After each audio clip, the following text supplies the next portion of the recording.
Dear Aunt Lucy, today we went shopping. At least we tried to. Although he doesn't know it yet, Mr. Brown needs a new car. Henry, why do you insist on hanging on to this old car? Because, Mary, they knew how to make cars in those days. Just feel the quality of that. Oh, whoops. Left, Paddington. Yes, Mr. Brown. I don't mind doing the turn signals for you because yours are on the blink. You mean off the blink? As you know, Aunt Lucy, I'm a big believer in coincidences. And when I read about a competition in which the first prize was a Rolls-Royce, I just had to enter it for Mr. Brown's sake. All I had to do was think up a slogan for these delicious new currants. Mrs. Brown, does the taste of these currants remind you of anything? Oh, they taste like cough syrup. Yes, I thought it was just me. Mr. Brown? Oh, turn here. Right, Paddington. No, the high street's one way. Left, Paddington. No, it's right. Left.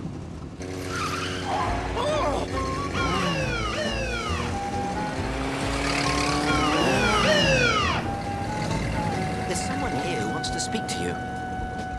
You see, Mr. Brown, if you drive all over the road, no one knows which way you're going. Oh, but they do, officer. See? We signal with this. Aha! Non-regulation indicators. Oh, they're actually going to make me pay those tickets? Paddington, there's a letter for you. It's from that currant company. Thank you, Mrs. Brown. The letter said, "Congratulations, you're a winner." I couldn't believe it. But I couldn't celebrate right away. I wanted to surprise the Browns. I shall have to put myself at the mercy of the court. Does anyone know where Pond Street is? It's near where Mr. Brown's going. He'll take you. And Henry, none of this would have happened if you'd bought a new car like I said. Paddington Brown. I won. It says right here. There must be some mistake. We've already awarded the Rolls-Royce to a gentleman from Scotland. He's picking it up this afternoon. Yes. You didn't read the small print. It's hard to make out, but trust me, you're not our grand prize winner. Oh, but you did receive a consolation prize. You and 9,999 others were sent bookmarks. A bookmark isn't much consolation when you were expecting a Rolls-Royce. Why don't I give you a crate of currants? We're trying to get rid of them. But I don't even like currants. And I've eaten 15 boxes of them. Between you and me, I don't know how you could stand them. Reminded me of cough syrup. May I ask what your slogan was? A currant a day keeps the doctor away.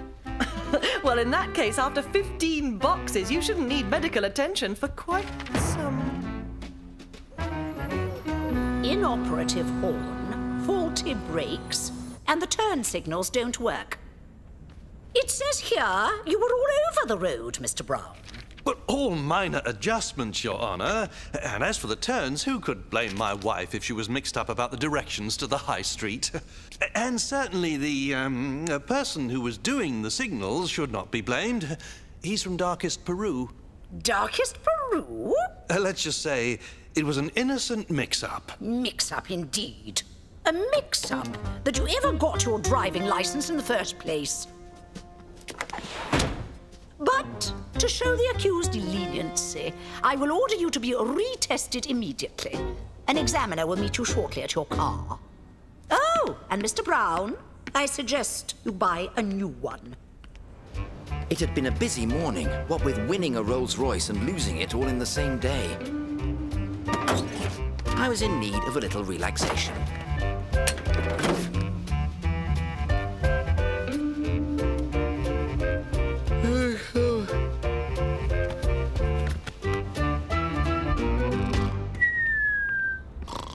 Are you Mr. Brown?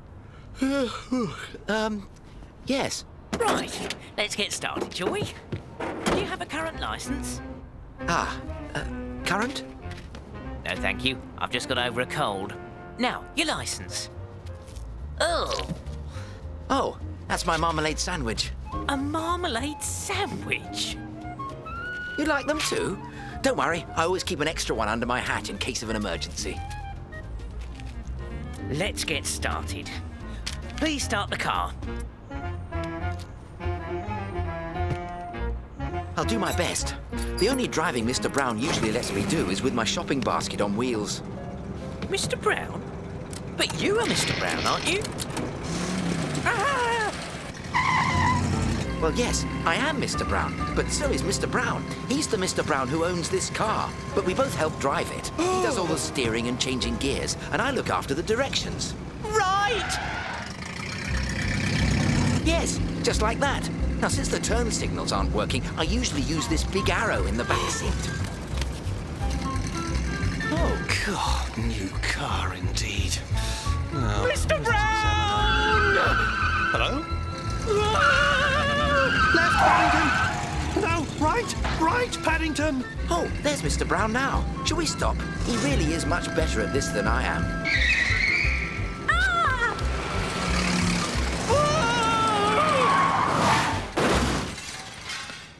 Oh dear, I think you've hit someone's car. That's not someone's car! That's my car!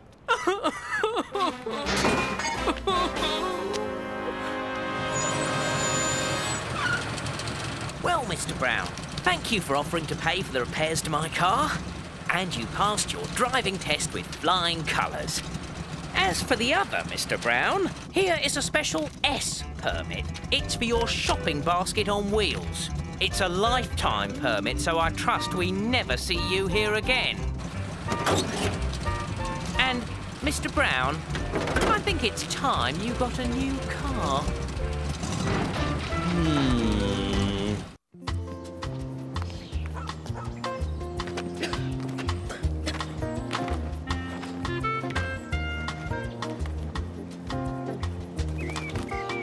Dear Aunt Lucy, there really is nothing like waking up on a fine spring morning to the sound of birds chirping. Although, I must say some of them didn't sound too good this morning. I was determined to find out what was going on. It was the busiest day I had ever known in the Brown household. And I soon found out the reason. You see, it was all because Mrs. Bird's spring cleaning was taking place. And being the helpful bear that I am, I decided to lend a paw.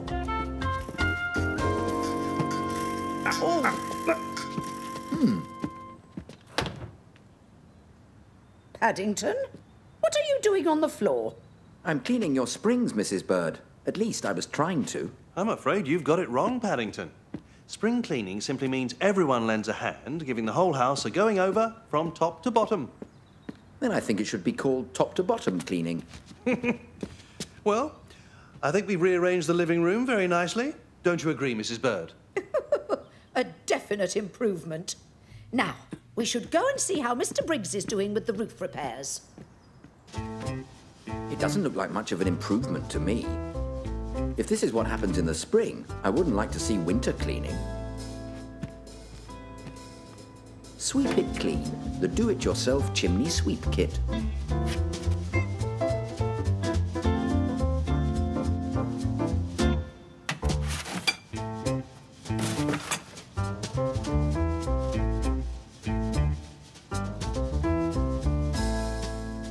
Paddington! Paddington! We're going out to buy some cleaning supplies. Perhaps I could do some tidying up while you're gone. You can do some dusting if you like. I don't know about chimneys, but this brush is very good for dusting ceilings. I wonder. Mrs. Brown didn't say anything about sweeping the chimney, but I'm sure it counts as dusting. Oh dear. I think I should have stuck to cleaning the springs.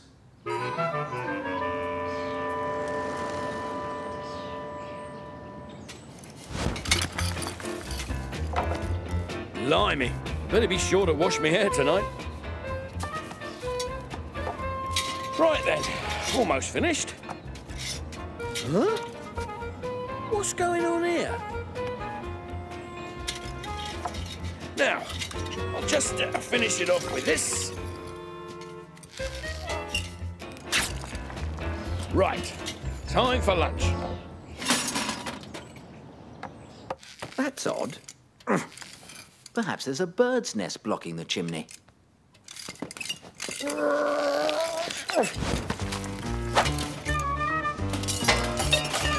What the...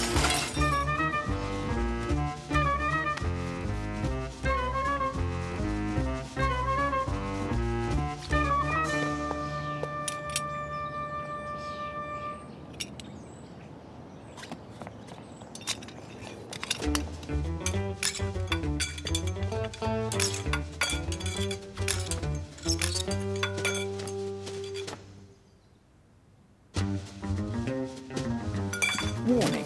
After sweeping the chimney, great care must be taken when unscrewing the rods, otherwise the brush may become detached and stuck up the chimney.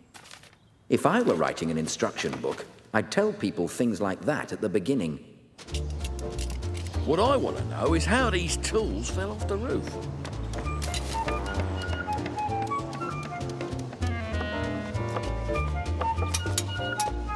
There's the brush. If I can just reach down and... It's a good thing that chimneys have two ends.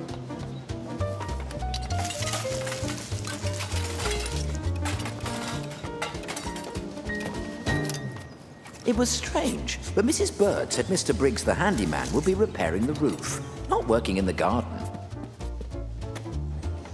Hello? What's all this?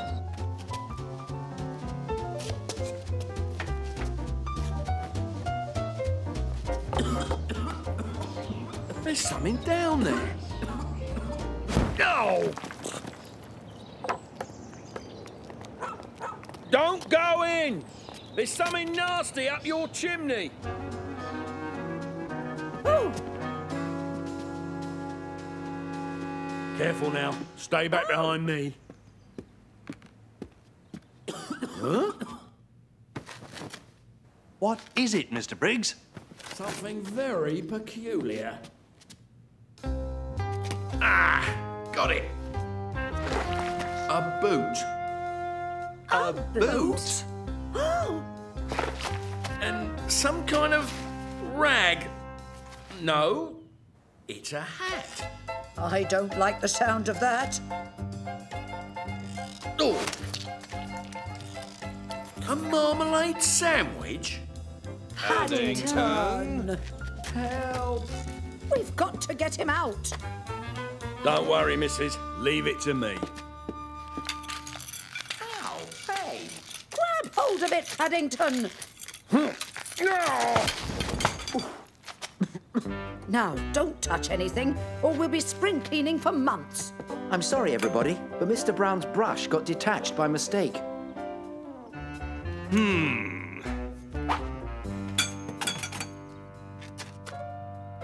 This here Paddington may have got himself pretty mucky and covered in soot, but I'm willing to wager there ain't a cleaner chimney anywhere.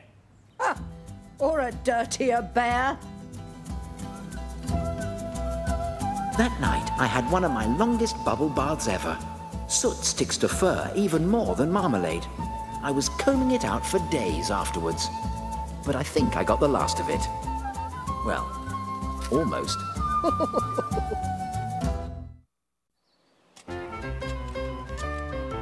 Please hurry, Professor Paddington. We must rid ourselves of the Frog of Doom.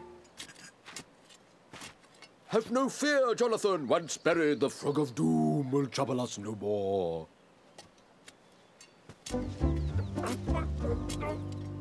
Phew. I wonder if real archaeologists ever bury things instead of digging them up.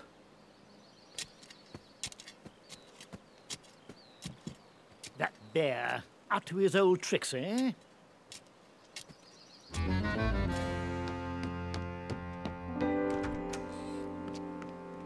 No one will ever find it now.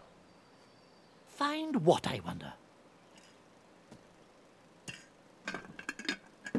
Cursed be the one who dares to lift the lid, for he shall wish he never did.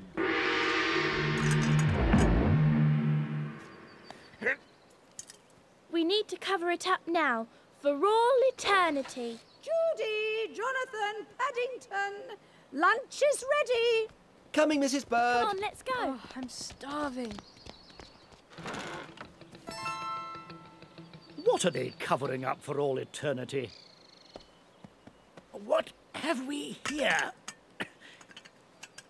Why, it's a teapot. And a nice one at that. Cursed be the one who dares to lift the lid, for he shall wish he never did. Dare to lift the lid? Ha! What a load of nonsense. Ah! At least now they won't have to bother filling in the hole. It's time I got myself a new teapot, and for free to boot. Let's continue our game and finish the part where we bury the Frog of Doom. It looks like that part's been finished for us. Then we can go on to the next part. Finding the lost treasure of Arca in the attic.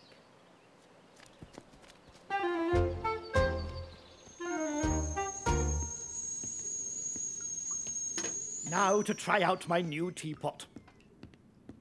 Ribbit, ribbit. Curse indeed.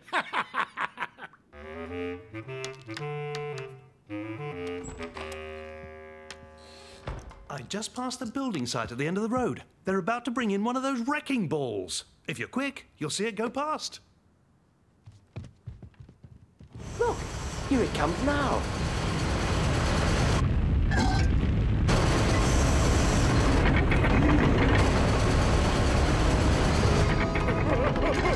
What's going on here? Could that bear's curse be true? What are you looking for, Mrs. Bird? My old frog teapot. Why do you want that old thing? I heard there's a craze for collecting old-fashioned teapots. I thought mine might be valuable. Valuable? I thought you'd never miss that teapot. Perhaps we should have asked her before we used it to play Frog of Doom.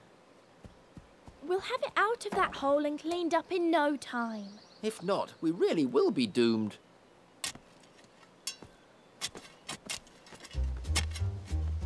Now what are they up to? I thought they'd buried that teapot for good. Who'd have thought it could be valuable? Valuable? Well. It's gone. But how can that be? Perhaps there's more to the curse than we thought.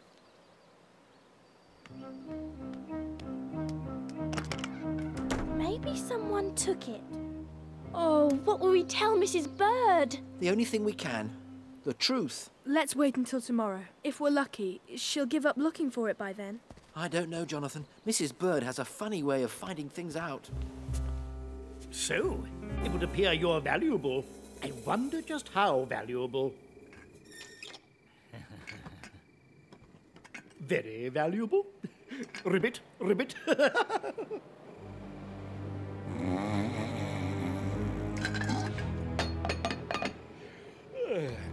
Oh, the lid.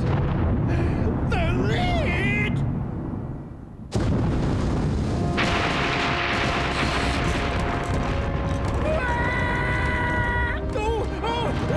What's going on?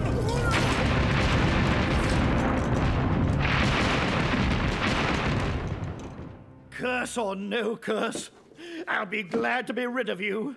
I'll make the rounds of the antique market and sell you to the highest bidder.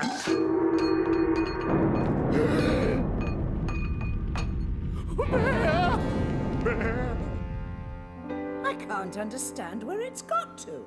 She's still looking for it. We have to tell her now. Mrs. Bird, about your teapot. We're very sorry. We had no idea you still wanted it. Here it is. Take it.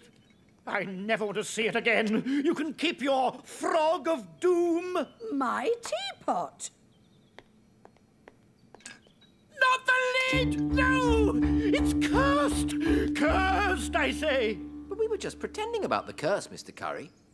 You didn't really believe us, did you? Pretending? But the noises yesterday, and the lights, and the thunder during the night, and the earth trembling. Well, there was a bad storm last night. And that building site down the street's been awfully noisy, especially with that wrecking ball. Wrecking ball? Building site? See? The wrecking ball caused the loud noises, and the underground drilling must have made your house shake a bit. And then there was the thunder and lightning. There isn't any curse, Mr. Curry. You and your tricks, Bear. You won't have the last laugh on me. Just you wait. Well, all's well that ends well. Not exactly. What's all this about the Frog of Doom? It's rather complicated, Mrs. Bird. But I have a feeling it's about to strike again. London's been hit by another one of Mrs. Bird's cold snaps, which means it's time for making snowmen. This one reminds me of someone. I know, Mr. Curry. Bear? Ah! It even sounds like him. Come over here, Bear. Oh, it is you, Mr. Curry. I've caught a nasty cold in my doze. A cold in your doze? Not my doze, my nose. Oh, you mean your nose? And if that isn't enough, my system is frozen. Your system's frozen, Mr. Curry? Oh, dear. I better get Mrs. Bird to send for Dr. McAndrew. I don't want a doctor, Bear. I want Mr. James, the plumber. It's my water pipes that are frozen solid, not my insides. Oh. Here! Give him my front door key and tell him it's an emergency. He can let himself in. And tell him not to make too much noise. I shall probably be in bed asleep. And no hanging about on the way. If you're quick, I may even give you 10 pence. If I had all the 10 pences Mr. Curry's promised me over the years, I'd be rich. Curry? I know him and his little jobs. He still hasn't paid me for the last one I did, and that was 6 months ago. It's nice to know I'm not the only one. Tell him for me that before I do any more little jobs for him, I want to see the colour of his money. Oh, I expect he would show it to you, Mr. James, only he may be asleep. That wouldn't surprise me. He's got a cold, you see, and... Well, OK. I'll lend Mr. Curry these. A blow lamp and a do-it-yourself book on plumbing. It's very kind of you, Mr. James, but... Tell him I'm all booked up, so it's take it or leave it. Knowing Mr. Curry, I think he would rather I'd left it. On the other hand, I knew he wouldn't be best pleased if he woke up and found his pipes were still frozen. The Plumber's Mate by Bert Stilson. Everything the amateur plumber needs to know. It sounds as if Mr. Curry is having trouble with his plumbing. I wouldn't want to be the unlucky person who has to fix those old pipes. Whoa!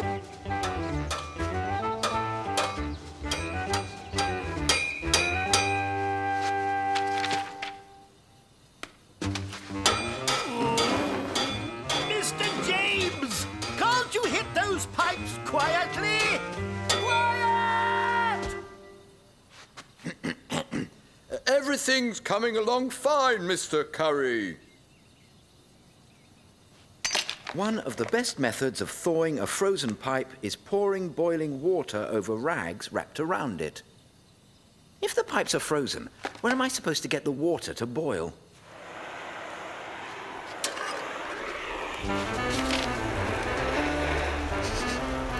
What's that funny smell? Mr. James, what's that funny smell? Oops. Things are just heating up in here, Mr. Curry.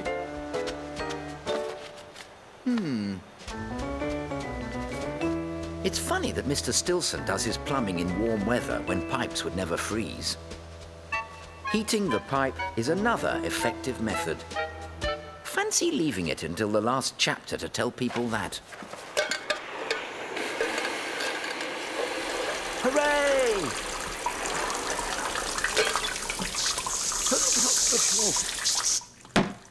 What's going on in there? I think the water's starting to flow.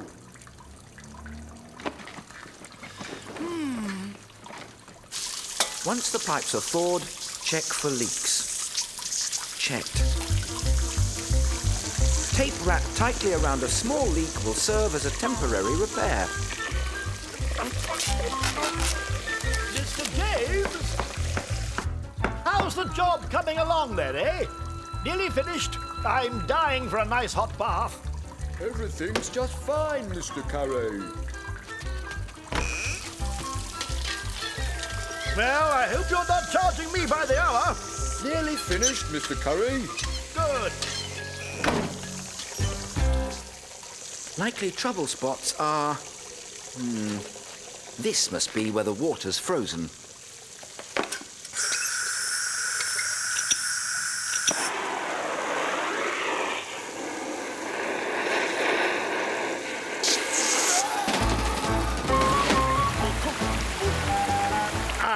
The water's running at last. Bear? Bear? Where's Mr. James?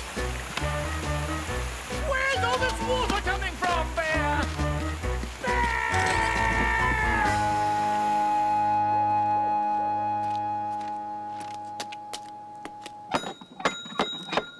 Paddington, it's Mr. Curry to see you.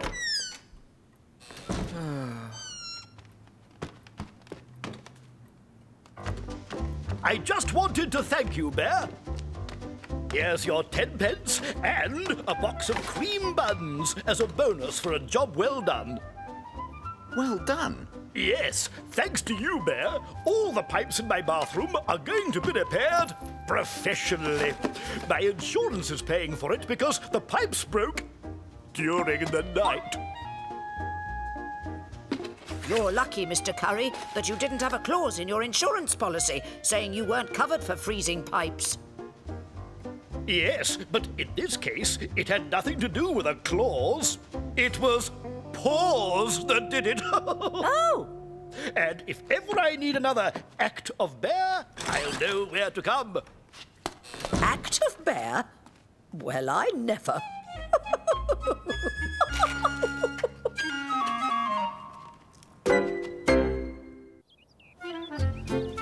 Now there, coochie coochie, what a pretty baby. Coochie coochie, rock-a-bye baby on the treetop. Why, Mr. Curry, I didn't know you liked babies. Of course I do. I know everything about them, and babies love me. Watch. Coochie coochie, Maxine. It sounds to me as though she's got a mind of her own. Just a touch of wind, that's all. Nothing a good pat on the back won't cure. Is everything all right, Uncle? How's Maxine? She's wonderful, Sheila. We're getting along fine. I'm glad to hear it. Then, do you think I could leave her with you for a while? I need to do some shopping. You run along, my dear. We'll be okay, won't we, Maxine? Psst. Bear, come over here. Now!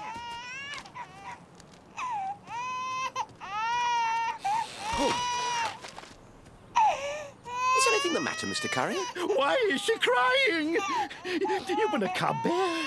What did your Aunt Lucy do when you cried? Well, she used to lick me, but the Browns have a book about babies. I'll see if Mrs. Bird knows where it is. What kept you, Bear? She's done nothing but cry ever since you left. This book will tell us what to do. It's called Everything You Need to Know About Bringing Up a Child.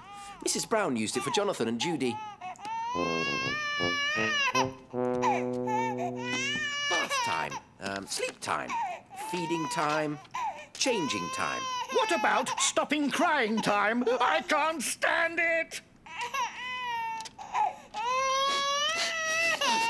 What's that terrible smell? Ah, here we are, crying. A baby's crying is often a sign of discomfort. Changing the baby may help. Changing? No one said anything about changing her.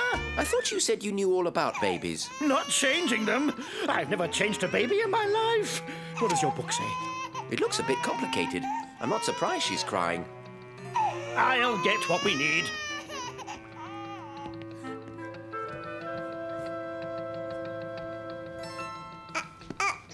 Here we are, Bear. I've got all the bits and pieces. Towels, safety pins, powder. Mrs. Brown's book says you ought to practice on something first. Or someone. Someone? Why me?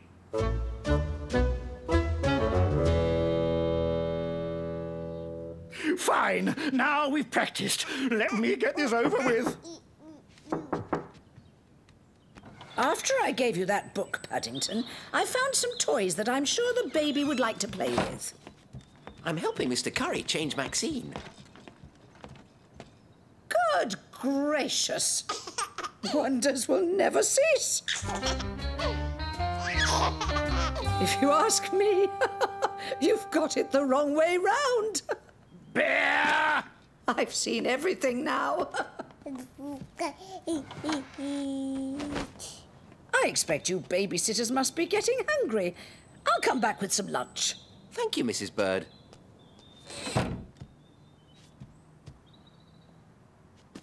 Let's see. All right. Around this. Whoops. Under here. Fasten firmly. And there. All done. Look, Mr. Curry, your niece must have left this for you. It looks like a kit for changing babies. What will they think of next? They don't even need pins. They, stick. Now, let me get to work. Let's see how this goes on. Aha! I think I've got it.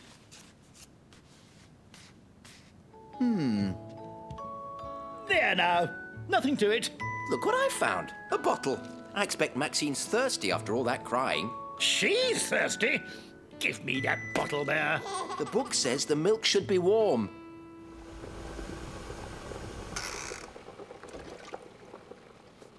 Perhaps you ought to test it to make sure it's not too hot. Ow! I burnt my hand now. It's all your fault, Bear. I think it is too hot. Perhaps you should put the bottle in cold water. There, there. No more crying. All better now. Perhaps you should try patting her on the back, Mr. Curry. It's what's known as burping. Bear? There's something wet down my back. Now see what you've done, Bear.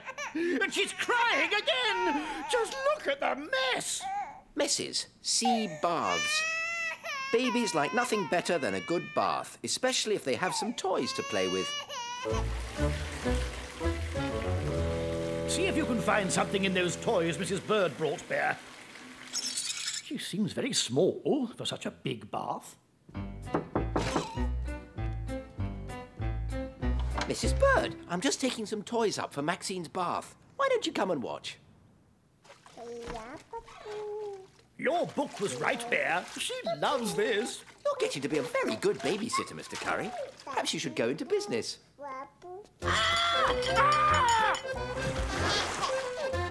What a day. I shall never be able to look Mrs. Bird in the face again. She keeps pulling my fur. Now I know why teddy bears are so popular. To protect real bears. I'll warm it up. I know. Not too hot. Maybe if we're lucky, she'll fall asleep. Look who I met coming down the street. I've told her everything's all right. Mr. Curry's giving Maxine her bottle. I hope he's decent this time. Why, oh, don't they look cosy together? Who would have guessed? Thank you so much, Uncle Reginald. I hope everything's been okay. Oh, yes. Mr. Curry was right. He does know everything about babies. Yes. Well, it's all very easy, really. And I'd be happy to help any time at all. Oh, I'm so happy to hear you say that, Uncle. I've been looking for someone to take care of Maxine for a week while I go on holiday. Would next Monday be convenient? A week? Monday?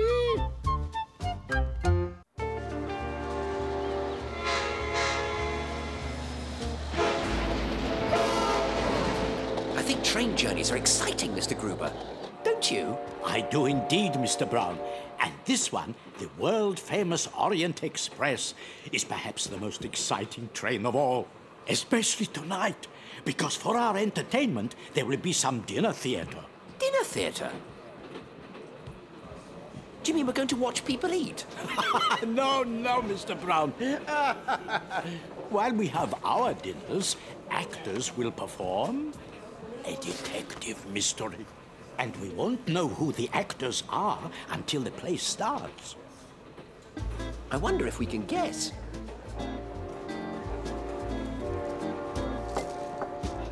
Your Royal Highness, your table is right this way.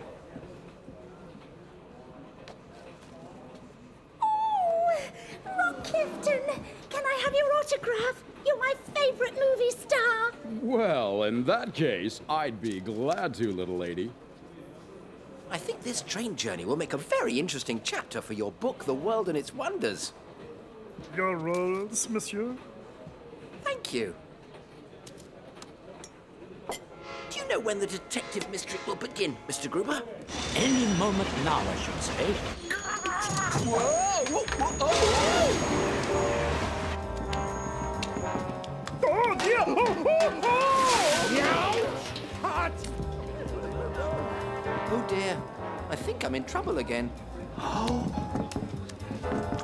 Hot! Whoa!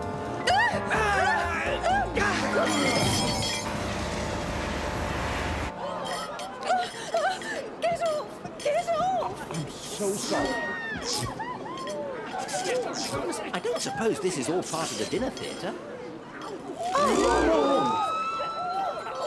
Strike a light. Here, let me help you.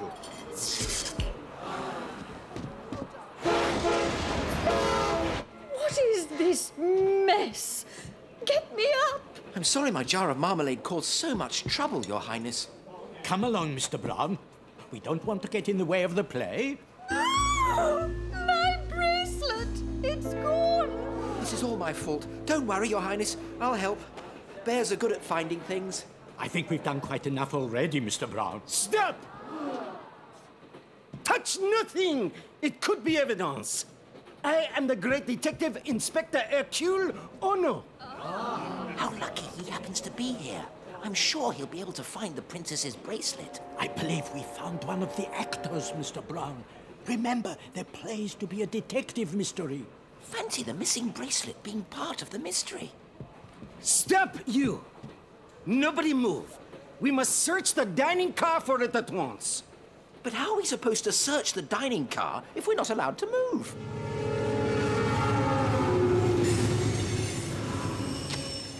Your attention, please.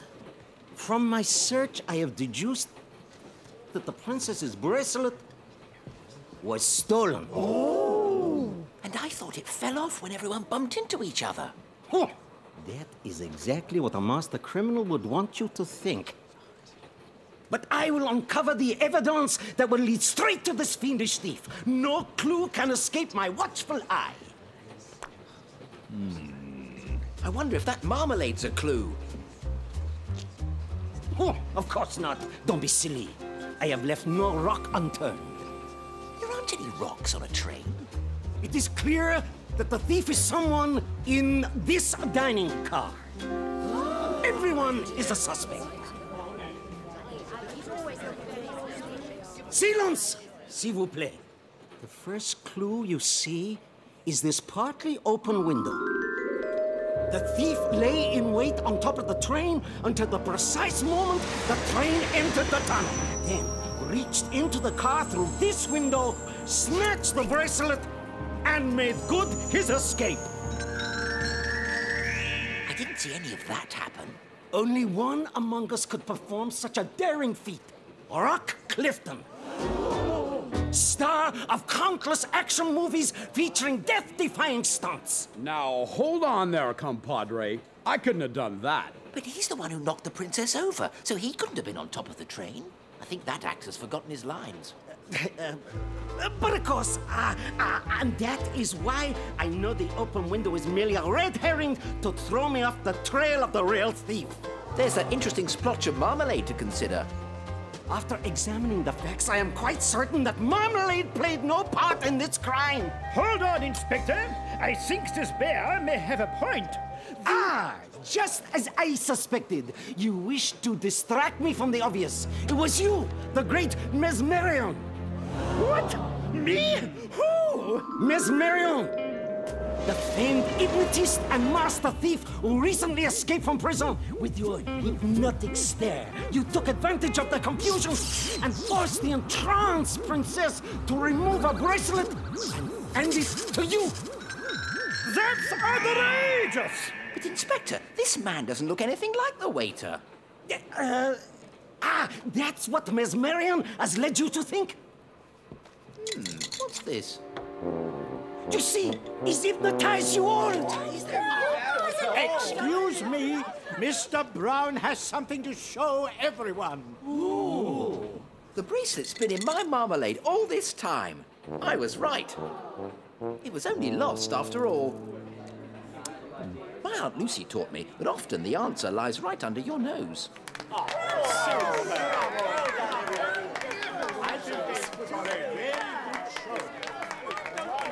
Congratulations on your improvisation.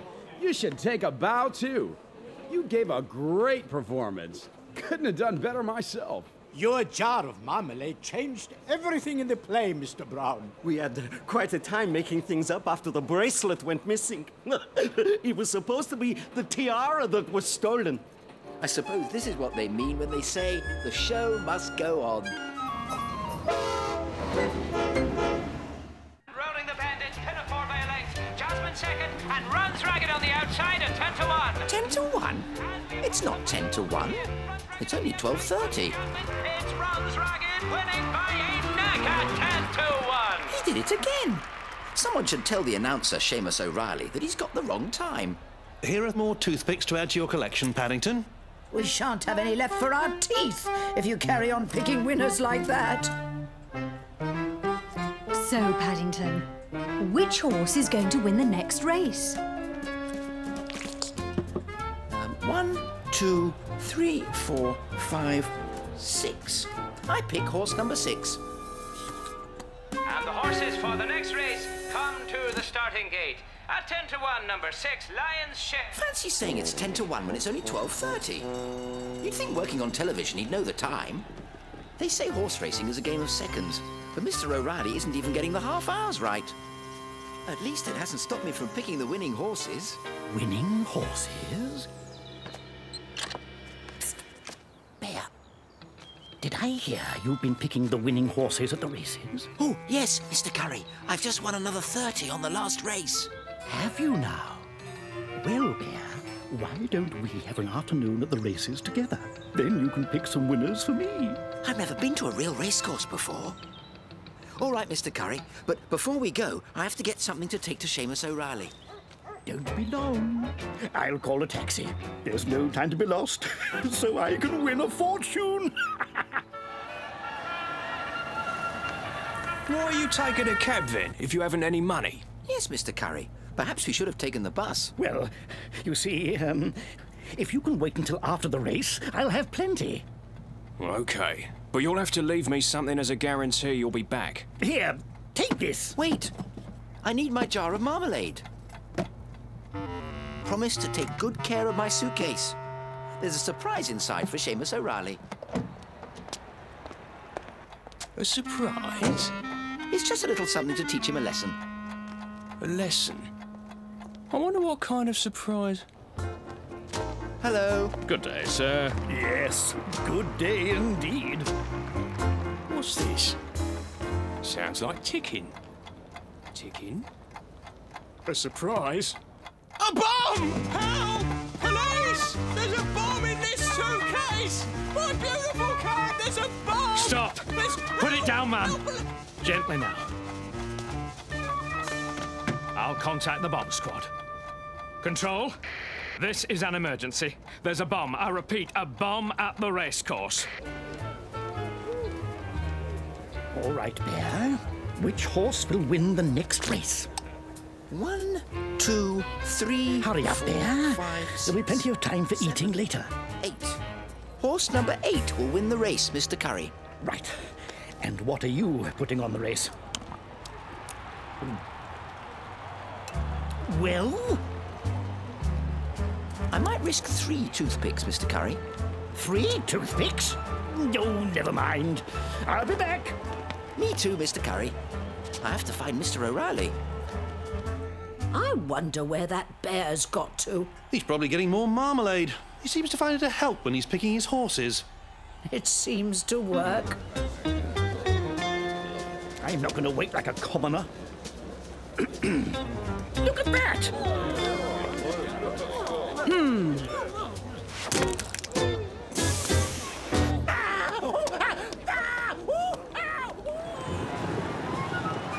And it's Poison Ivy on the outside, debonair by neck. No, Poison Ivy! Poison Ivy takes it at 5 to 1.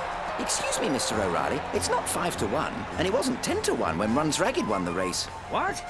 What's this? The horses for the next race are being turned away from the starting gate. There's some kind of disturbance in the car park. It's the bomb squad. They're having trouble with a taxi and a suitcase. Suitcase? That's my suitcase. There isn't a bomb in it. I've got to stop them. 12 quid on Toasty. Horse number 8 in the 7th. Sorry, sir. The race has been delayed. Bah. A young bear has just informed me that the suitcase is his and that there is no bomb in it. But can he get there in time to stop the bomb squad from disposing of it? And he's off, in the middle of the pack. A length behind 2 ladies and passing on the outside. Paddington! The bear is a neck ahead of the security guard and passing a peanut vendor and heading into the bend. And he's through and out. The bear's picking up speed, moving left, moving right. He's only a few lengths from the taxi and... Oh! Hey! What a surprise move! It's the final stretch! He's made it! There's no bomb in the suitcase. It's all a mistake. It's only a clock for Mr. O'Reilly. What excitement, ladies and gentlemen!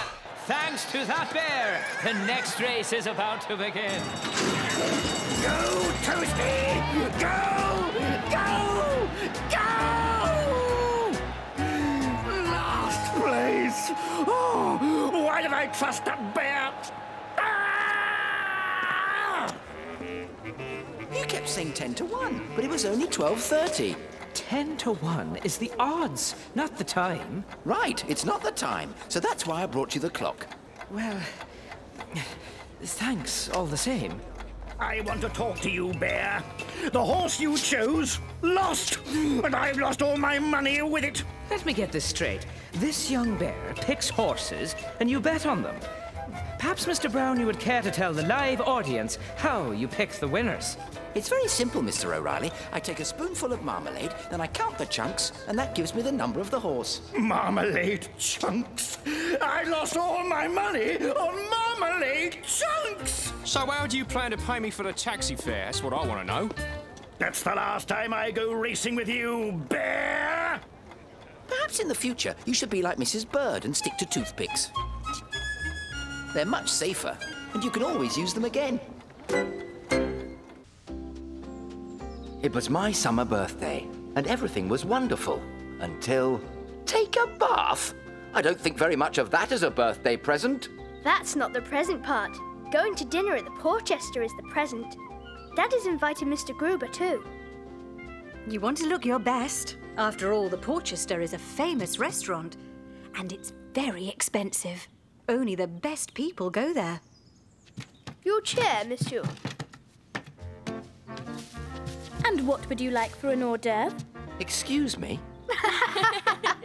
Oh, Paddington, you are in for quite an experience. The Porchester is very hoity-toity. Hors d'oeuvre. Hoity-toity.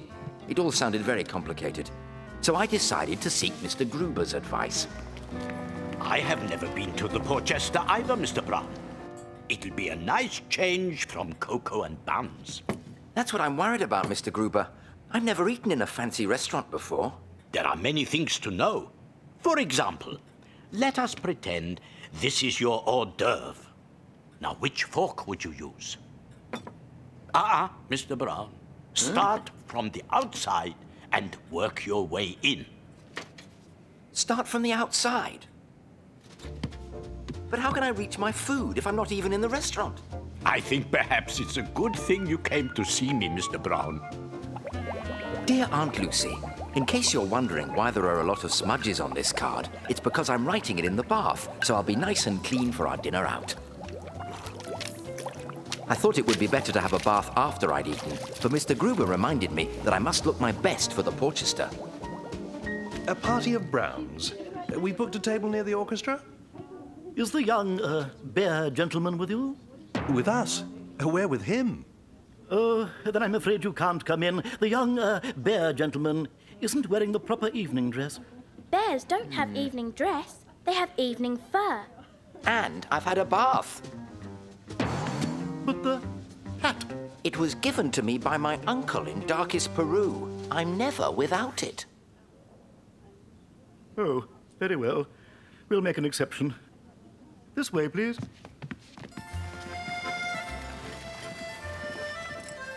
Monsieur. Thank you.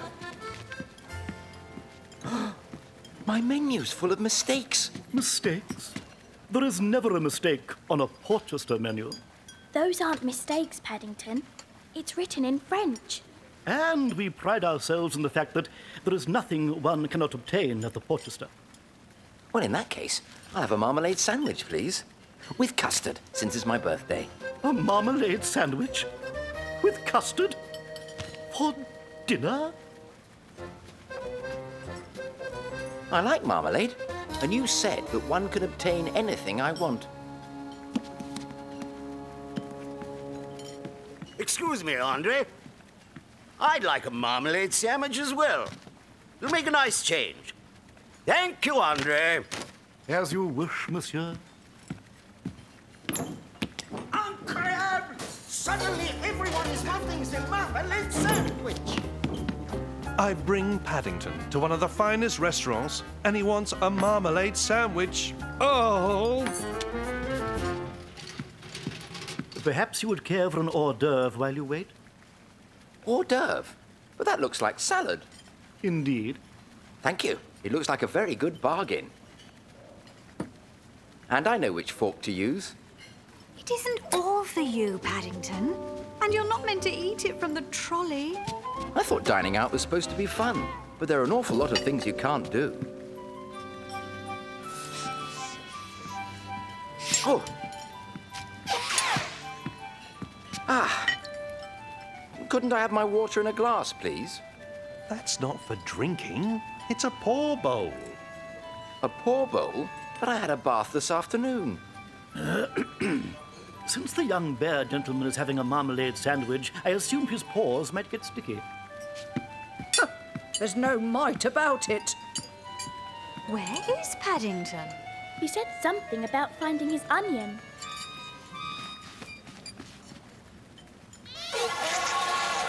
I think I know where it went. Well, don't tell Paddington. He'll only want it back. Ah, my omelette flambe. You don't want to miss this, Mr. Brown. My omelette is on fire. Don't worry, Mr. Gruber. I'm coming. Oh, my omelette. I've got my onion back. Oh. This was your idea, Henry. I'm afraid I must ask you to leave. Throwing water over the food, onions in the clarinet, ordering marmalade sandwiches. You'll give the Porchester a bad name. Nonsense. May I remind you that I ordered a marmalade sandwich too, and I'm still waiting. I asked for custard on mine. I think I shall ask for some as well. Huh? If that bear goes, we all go. Here, here. Custard on both sandwiches, it shall be. Allow me to introduce myself. I am Sir Huntley Martin, the Marmalade King. Been in marmalade for 50 years. Fancy being in marmalade for 50 years. Been dining here for over 30 of them, and I've never seen anyone have so much fun. Paddington usually has fun wherever he goes.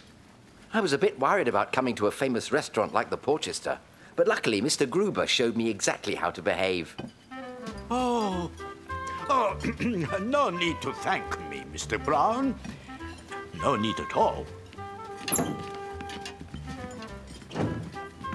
2 marmalade sandwiches with custard.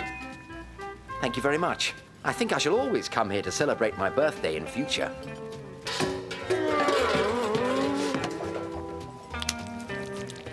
And I think I may need that poor bowl after all. Oh, wait, I'll have one of those. I'd like a marmalade sandwich too.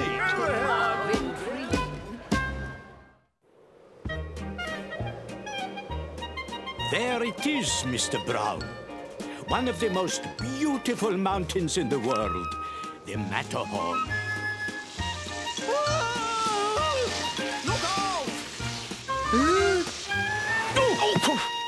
It's so peaceful, so serene.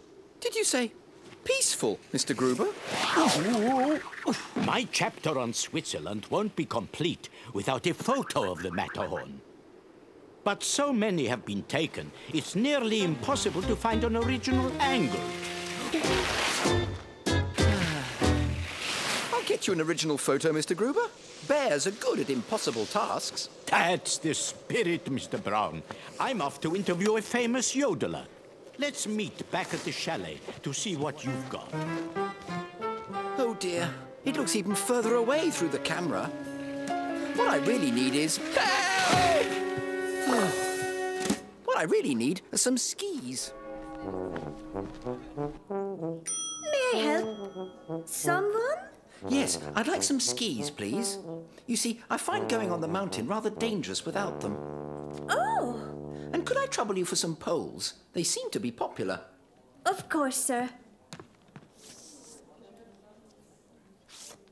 Oh, dear. I'll see what I can do.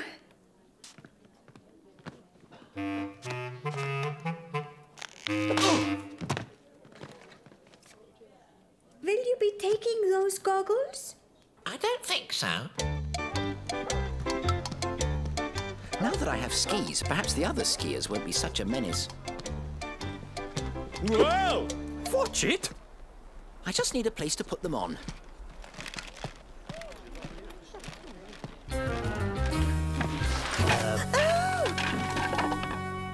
This seems as good a place as any.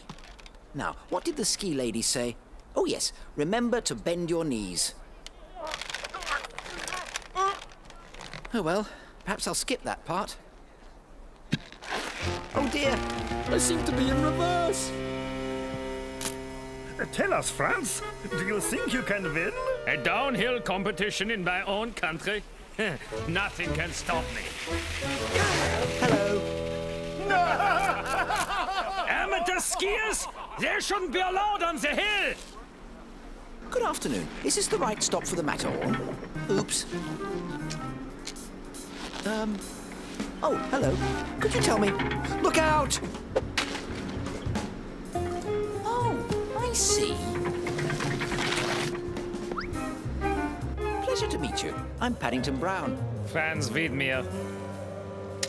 It's you! I'm very sorry. I'm afraid I'm having trouble with my poles. Oh, look at all the skiers. Hello! Hello! Hello there! All this fresh air is making me hungry. Can I offer you some marmalade? No, thank you. Oh, we're almost at the top. What the... Wait! Stop the lift!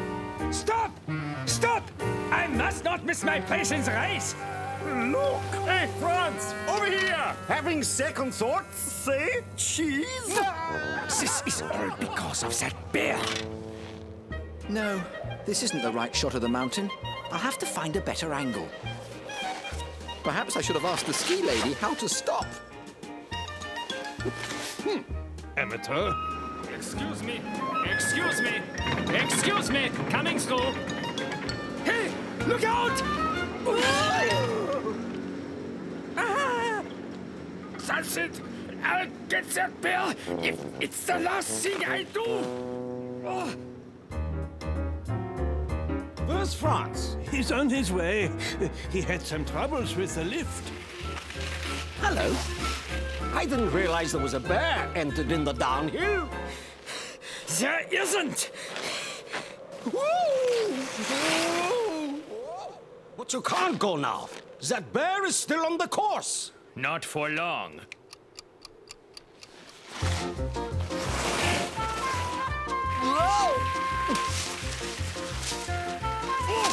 Just wait till I catch that bear.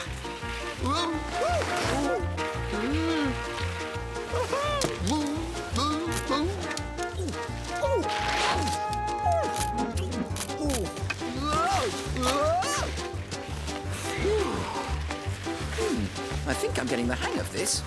In fact, it's rather fun. If only I knew how to stop.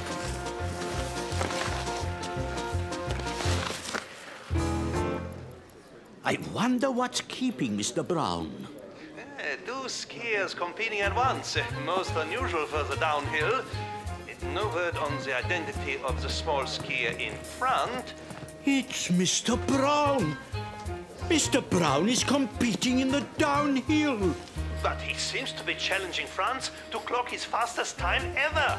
Hello there. You! Get out of my sight! Pardon? The wind! I said, get out of my sight! Turn right? Are you sure? This is unprecedented. It appears our mystery skier has taken a right turn and is now heading for the ski jump. Oh dear. I hope Mr. Brown knows what he's doing. Oh no, oh no. I can't look.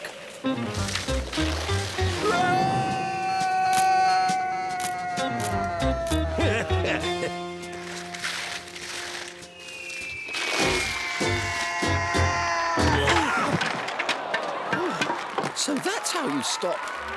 That's one way. Franz, how did you manage such a fast time? Let's just say I had a little incentive.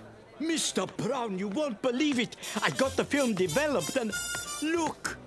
They are the most original photos of the Matterhorn I've ever seen.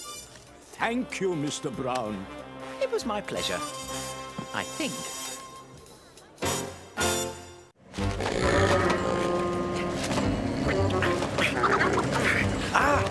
Don't eat that. I was just reading about the recent sighting of the Yeti. The Yeti's been sighted. What is the Yeti, Mr. Gruber? The Yeti, which is also called the Abominable Snowman, is a mythical creature, Mr. Brown. People claim it lives in the mountains of Tibet. Is that why we're going there? To find the Yeti and include it in your book, The World and Its Wonders?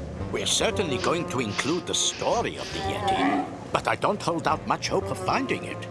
Like Bigfoot and the Loch Ness Monster, we are not certain the Yeti even exists. Tibet, however, is a land of infinite fascination. The Himalayas, Mr. Brown. That peak is the world's highest mountain, Mount Everest. Sir Edmund Hillary was the first person to climb it. Did he see the Yeti, Mr. Gruber? I don't believe so, Mr. Brown. But here's a photograph that another explorer took. Judge for yourself.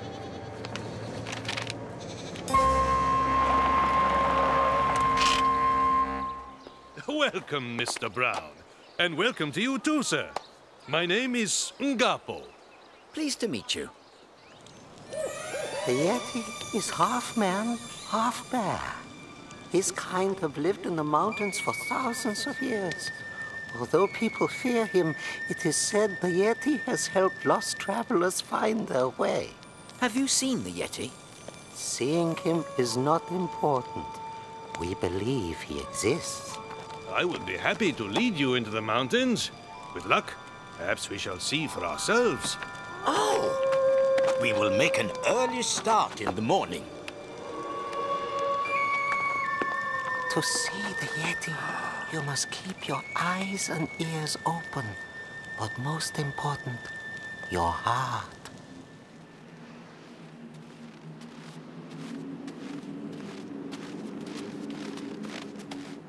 Why don't you try that theory you read about, Mr. Brown? Of how the Yeti footprints may have been made by a bear. How did it work again, Mr. Gruber? If you place your hind paw partly over the imprint of your forepaw, you will create a footprint positioned in the opposite direction. And that resembles the Yeti footprint. Oh. I don't think much of the footprint theory, Mr. Gruber. It must be hard if you're a Yeti to tell whether you're coming or going. Quite right, Mr. Brown. We should hurry while the weather is good. In the Himalayas, the weather can change at the drop of a hat. Oh! I'm sorry I dropped my hat, Mr. Gruber. I didn't mean to make the weather change. I believe that's simply a figure of speech, Mr. Brown.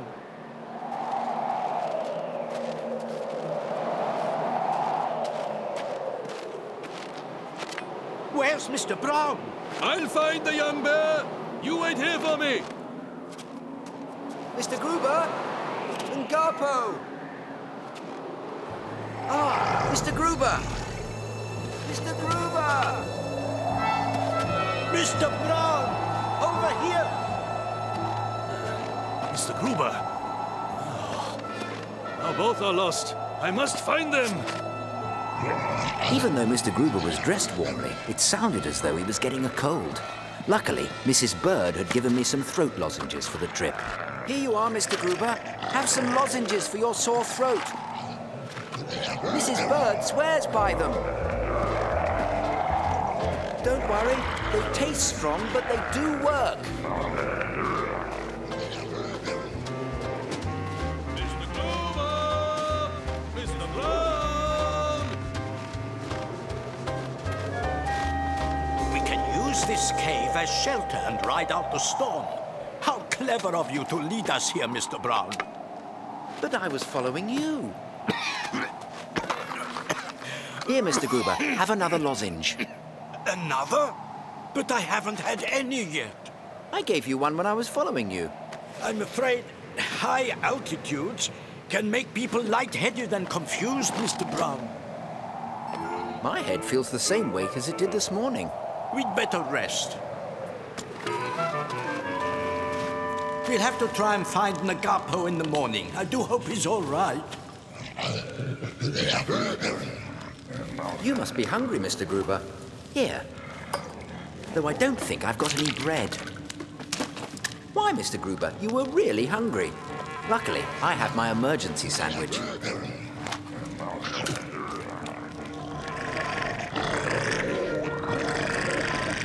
It's a good job we're not staying in a hotel, Mr. Gruber. Your snoring would keep the other guests awake.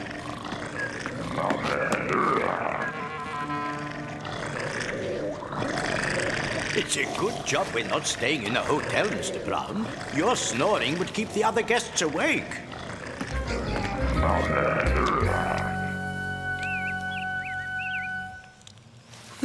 Your cold must have been bothering you during the night, Mr. Gruber. You were snoring very loudly. I'm afraid you must have been the one snoring, Mr. Brown. I never snore. I think perhaps you may be the one suffering from lightheadedness, Mr. Gruber. I never snore either. What I'm suffering from at the moment is a light stomach. I'm very hungry. I know. You ate a whole jar of marmalade during the night. I what? Mr. Brown? Mr. Gruber? Ngapo, thank goodness you are all right. However did you find us? Why, I followed Mr. Brown's fake Yeti footprints. Now that's very clever, Mr. Brown. Getting up early to make fresh prints for Ngapo to find? I didn't make any fresh prints. But If you didn't, then... A Yeti! I know we experienced some strange goings-on last night, but there must be some other explanation. I don't suppose we shall ever know for certain. But it would be nice to think it was the Yeti who led us to the cave, Mr. Gruber. Oh! And if it was, I hope Mrs. Bird's lozenges help him get over that nasty cold.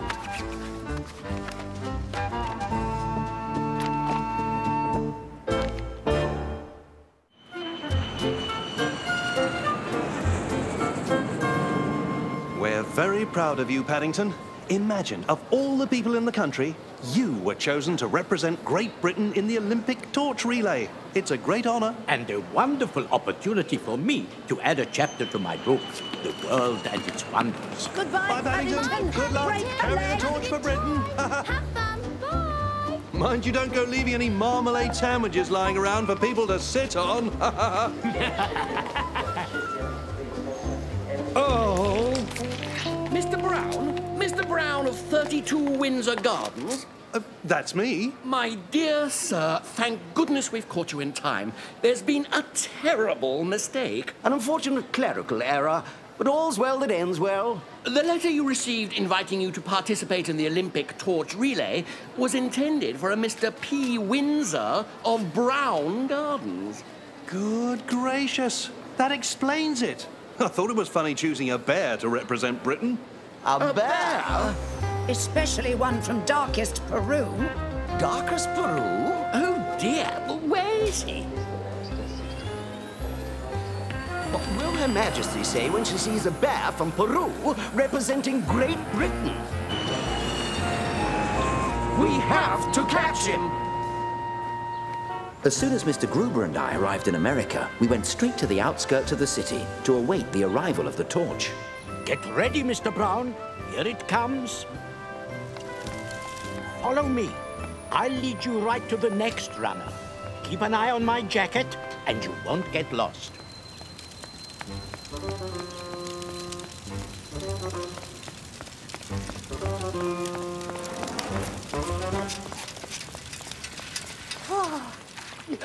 Have you seen a bear with a torch?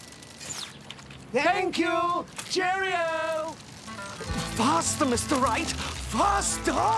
I'm doing my best, Mr. Morton. Everything was going well until... For some strange reason, Mr. Gruber started to go much faster. Wait for me, Mr. Gruber. You're not Mr. Gruber. What are you doing in his jacket? Oh, dear. I hadn't been following Mr. Gruber. I'd been following a jacket. And the wrong one at that. And I was lost. There he is! Whoa! Hold on there! Stop! You've got no right... I didn't know who the two men were or what they wanted, but something told me they were up to no good. However, I had more important things to worry about, like being lost for a start, and not knowing where Mr. Gruber was, or what to do with the torch. Hey, where are you going with that big candle? The Olympic Stadium. Nice coat, buddy. And those boots. Hey, wait till Eddie sees this guy. Wait till Eddie sees what? Cool outfit, Eddie. It was a present from my grandma in England. Very sensible. Thanks, man.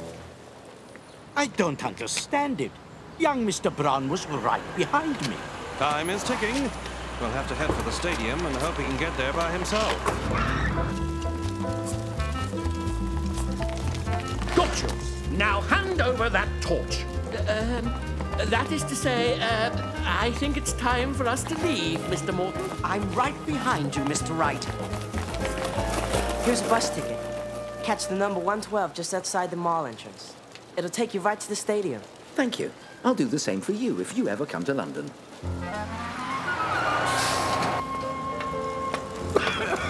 You can't bring that on this bus! It's no smoking! But it's the Olympic torch. I'm on my way to the stadium to deliver it in time for the opening ceremony. Wow, isn't that the Olympic torch? Never heard of an Olympic torch. The Olympic torch? Why didn't you say so? We'll get you! We'll get you! Get him! Excuse me, please. Stop, please. To the Olympic Stadium, and hurry, please. The freeway's totally blocked with traffic. We'll have to take the back roads.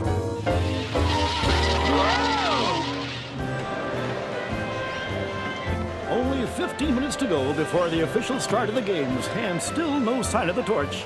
Fate of these Olympic Games rests in the paws of one bear. Did I hear something about a bear? Don't worry, son. We'll get you there.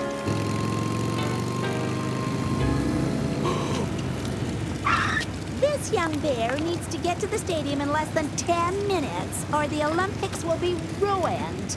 Hang on, buddy. Whoa!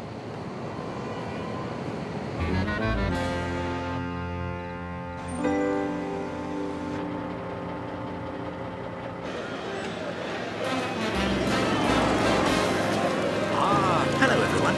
Sorry I've kept you waiting. Got you. There's been a misunderstanding. You were never supposed to represent Great Britain at the Olympics. Here's the proof. This letter states... Oh, no! The torch is going out! Oh, no! Holy smoke, it's going out!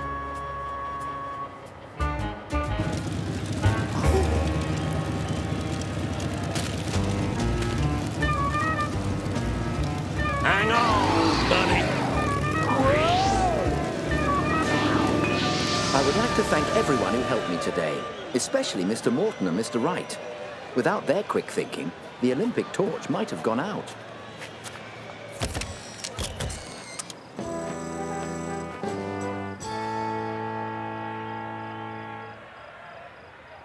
How very strange. That Mr. Windsor from Brown Gardens looks exactly like a bear. We were visiting the Barbie Ranch in Montana in the United States to research a chapter for Mr. Gruber's book, The World and Its Wonders. So I decided to learn a little about steers. They breathe rather noisily when angry. They seem very attracted to the color red. Mr. Brown, be careful! And perhaps the most interesting fact of all, steers love marmalade. I got the vermin. Now get going before you get hurt. Thank you, sir. May I help by closing the gate? My name's Billy Bob, and I don't need help from city folk. He didn't sound very friendly, Mr. Gruber. I think perhaps he has his mind on other things, Mr. Brown.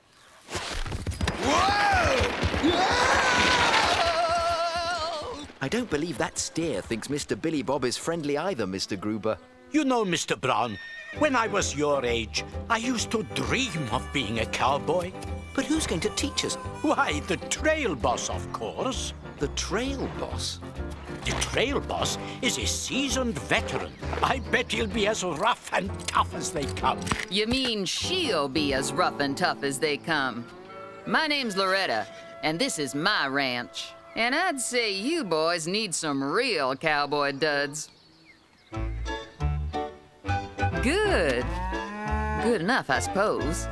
They wanted me to try on a 10-gallon hat, but I couldn't ever carry more than half a gallon on my head. Well, that's all right.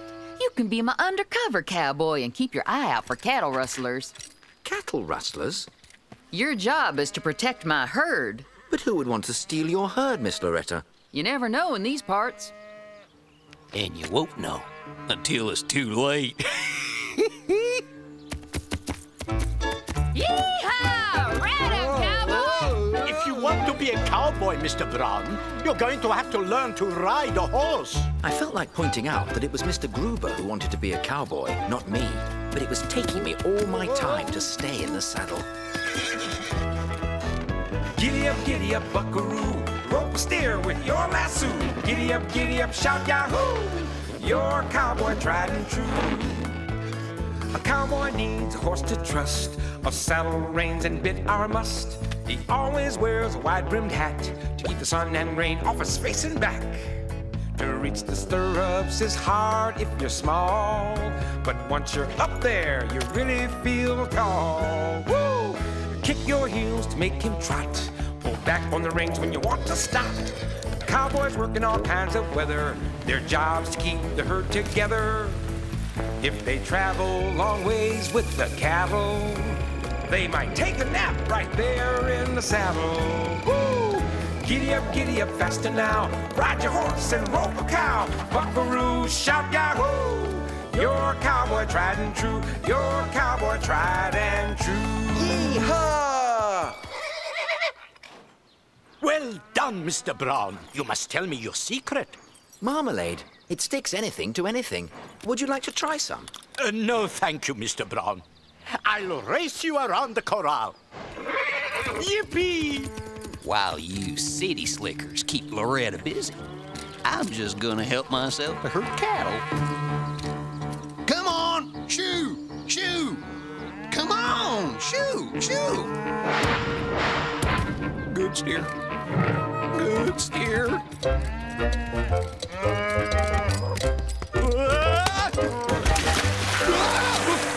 We've got to be careful. This herd hasn't been branded yet. Once you've finished your bath, Billy Bob, don't forget to clean the stables. Yes, Miss Loretta. Now, to be a real cowboy, you've also got to learn how to lasso cattle. All right, now it's your turn. No mistakes this time. I'm gonna get me that cattle. I hope I don't rope myself. Why, I'm gonna have to get Billy Bob to clean up this mess. In the meantime, let's go have some dinner. Whew, wait. There's no getting by them city slickers.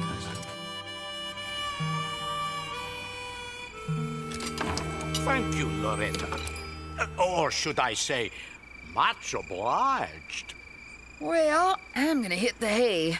Why don't you two just do me a favor and make sure the cattle are all locked up? Darn tooting, Miss Loretta.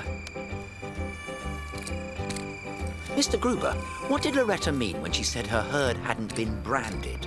Ranches mark their cattle with a brand to identify them. Without the brand, there's no proving the cattle are yours if they get lost. Good night, Mr. Brown. Don't stay up too late. Cowboys are notoriously early risers. Good night, Mr. Gruber. I was worried about Loretta's herd not being branded, so I decided to surprise her.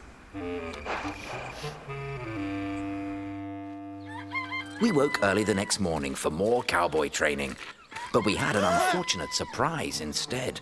Oh no, Mr. Brown. The herd, it's gone. This was the work of a cattle rustler, boys, and I need your help. Yee-haw! Come on, move! You are the laziest herd I've ever rustled. Hand over that herd, you rustler! Ha!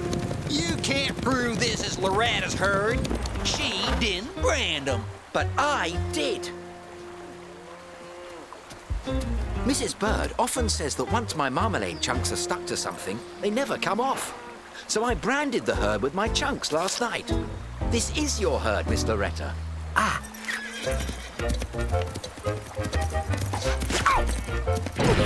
Good lasso, Mr. Gruber. Well, you fellas may not be your average cowboys, but you certainly have a knack for it. I think it's more a matter of marmalade than knack, Miss Loretta. Oh.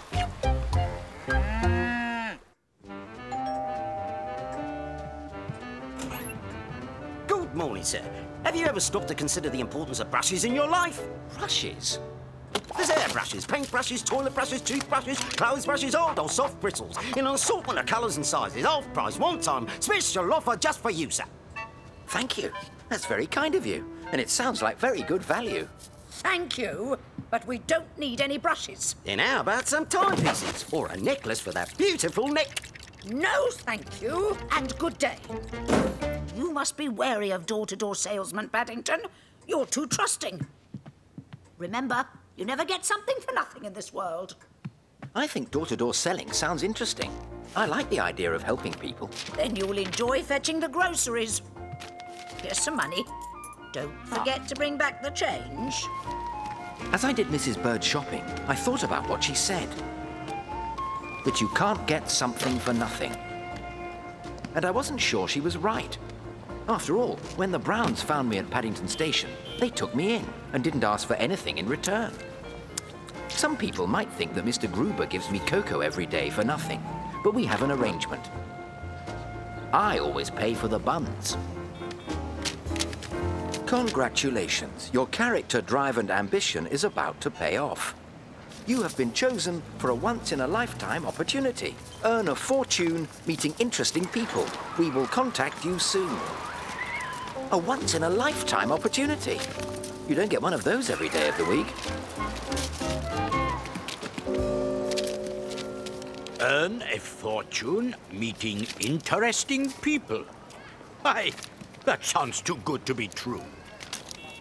Exactly, Mr. Gruber. That's why we're warning people to be on the lookout for this con artist. He's pretending to be a vacuum cleaner salesman, but his vacuums are all broken. You'd be surprised at the number of people who actually fall for this kind of thing. I can think of one myself.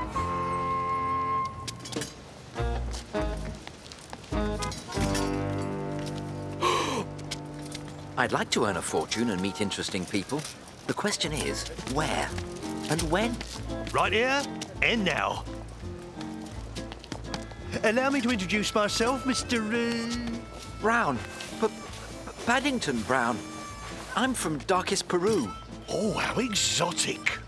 Well, I suppose it takes all sorts. Did you get my note? Oh, yes. Thank you, but, I seem to have lost it. No matter. Please excuse my appearance, but I've been busy all day helping people clean up and selling vacuum cleaners. Vacuum cleaners? Yes. And I am prepared to make you a one-time offer to join our happy band of vacuum consultants. Ask no questions, and I'll tell you no lies. This new cleaner deals with dirt, muck, ashes, soot, anything you like. Now, it just so happens you have caught me with my very last one. But because you seem a helpful sort of bear, you get our latest model cleaner, this list of do's and don'ts to help you make your very first sale, and a free hat. Now, how much are you prepared to pay for all of this? All I've got is Mrs. Bird's change. You don't get anything for nothing these days. That's just what Mrs. Bird said. You'll be able to pay her back out of the profits from your first sale. You'll see me again. If I don't see you first. I could hardly believe my good fortune, and I was sure Mrs. Bird would change her opinion of door-to-door salesmen when she heard. I couldn't wait to get started. The do's and don'ts booklet had all the answers. All I had to do was find a likely customer.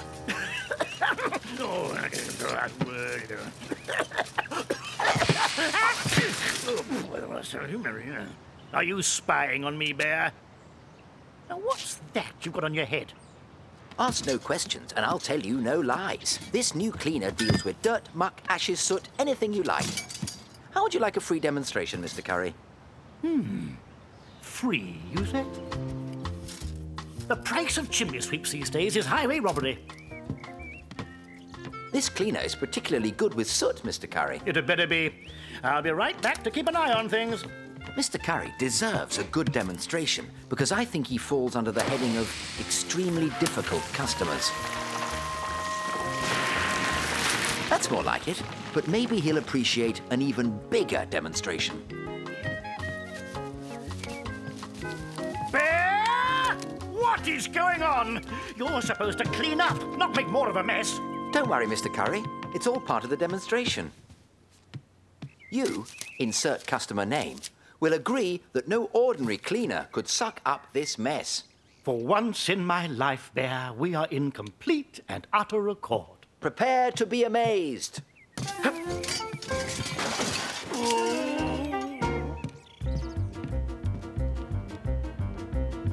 Bear! Where are you? What are you doing? I'm looking for a socket to plug this in. Socket? I'll give you a socket. I don't have electricity. I use gas. What was good enough for my father is good enough for me. You had a father, Mr. Curry. Ah! This is an outrage. Someone's going to pay for this.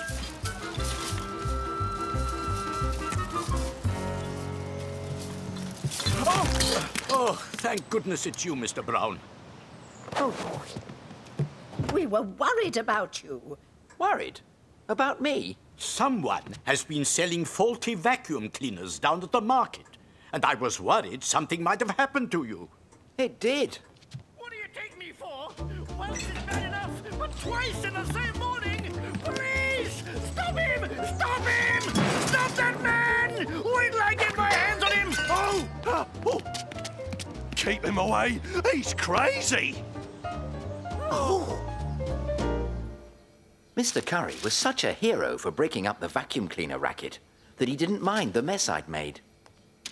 He got just what he deserved, trying to trick you into cleaning his house for free. I hope you've learnt your lesson, Paddington. Oh, yes, Mrs. Bird. People who expect something for nothing usually end up with more than they bargained for.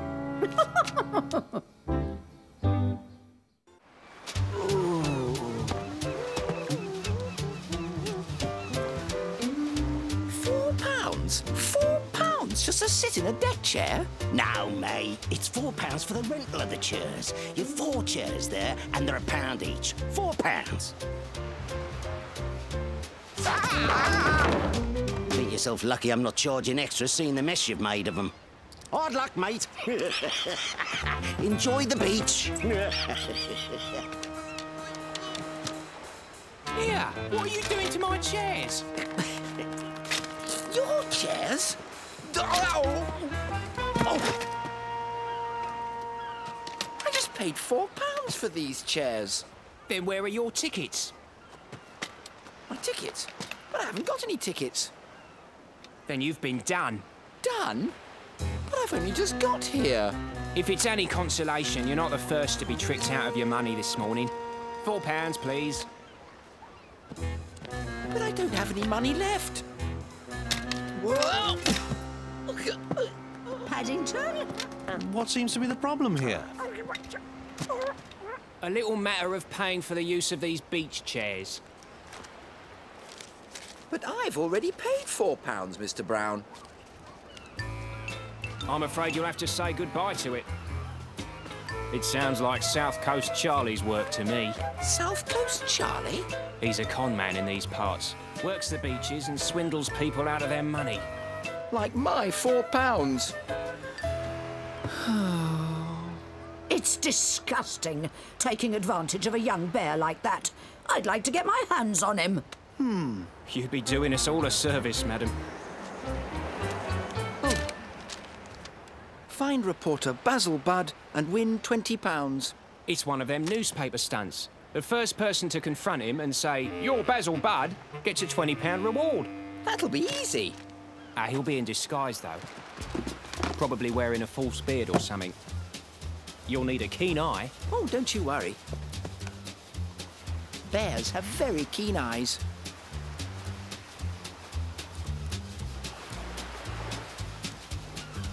There's a beard. Don't forget to meet us at the restaurant for lunch, Paddington. Aha! You're Basil Budd and I claim my £20. Let go of my beard. I am not Basil Budd. Oh. Well, I never. Little bear comes out and pulls my beard. Well, never seen anything like it in my life. That's the trouble with beards. It could be anyone underneath them.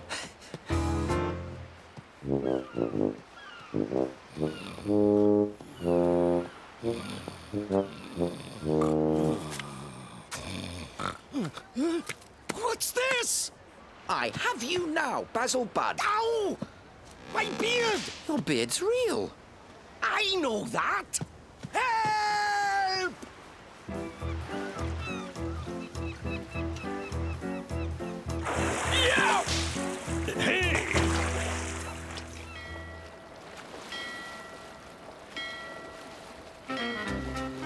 anything the matter, Paddington?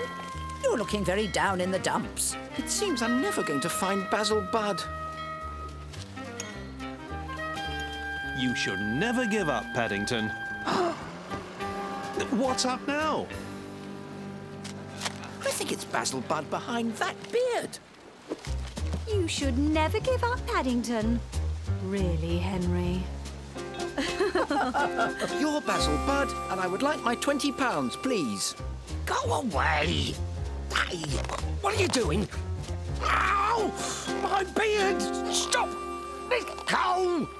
My beard! What's all this about? I'm going to call the police. The police? No, there's no need. I'm fine.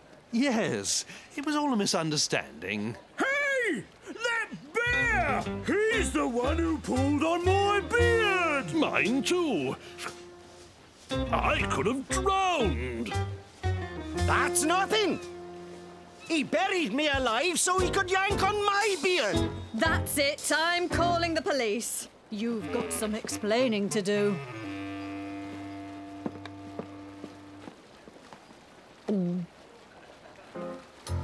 I've been looking for Basil Budd to try and make up for the money South Coast Charlie took from me. He gave it quite a yank then, did he? That's one way to put it. What have you got to say for yourself, young bear? Pulling people's beards is a serious offence. Not if it's a false one. I have you now, Basil Budd. Oh, Paddington!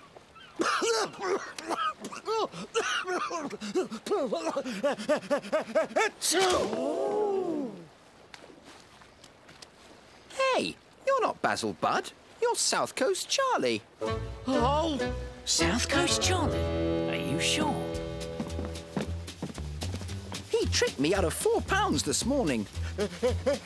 So, let's go for a little ride down to the station, shall we? We have other witnesses who can help identify South Coast Charlie. And if you're right, you'll get your £4 back. And a reward to boot. Thank you, officer. Congratulations. I would be honoured to present you and your guests lunch on the house. I said it before, and I'll say it again. Bears always fall on their feet. What a great story. This'll make the front page. If you wouldn't mind, I would very much like to write a story about you for tomorrow's paper, Mr. Paddington Brown. And you're Basil Budd. Oh, yes. Yes, I am. Now, if I could just ask you a few questions. May I have my £20 now, please? £20? In all this excitement, I clear forgot about the contest. I think I'd like to come to the beach more often. It's very good value.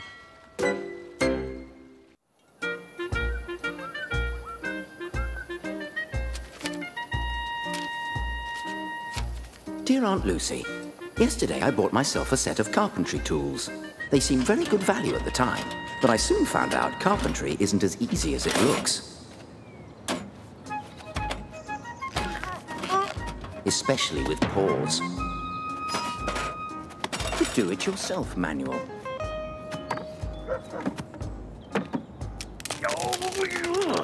Repairs, repairs, repairs.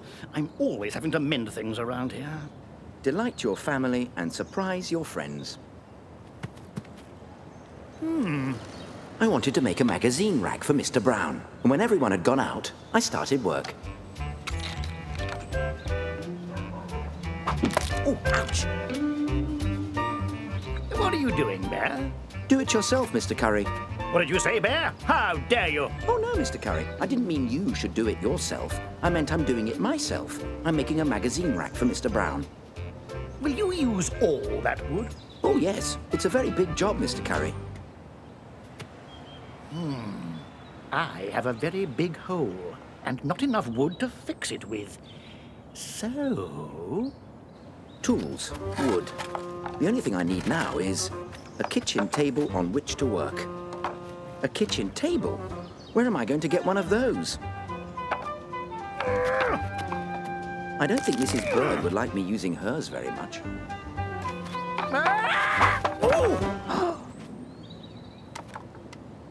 Bear, did you say kitchen table? Yes. Well then, I think we can do business. Business? What sort of business, Mr. Curry? I have a kitchen table you may use, and you have this lovely piece of wood that would fix my fence just so. All right, Mr. Curry. It's a deal. Good. Throw in a free magazine rack for me, and we can shake on it. A magazine rack as well? You can't do it yourself without my table, now can you? I suppose not.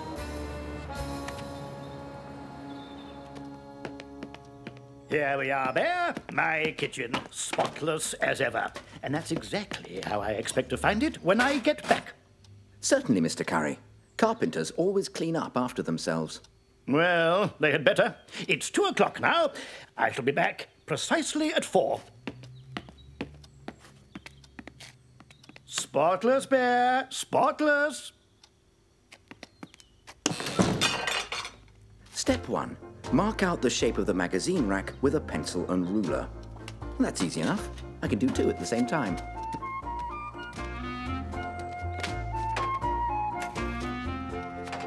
Step 2.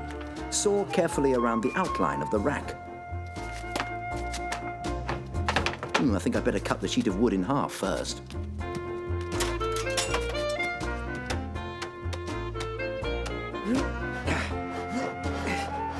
By following the instructions in my do-it-yourself manual, things went like clockwork. Although sawing through the wood took rather longer than I expected.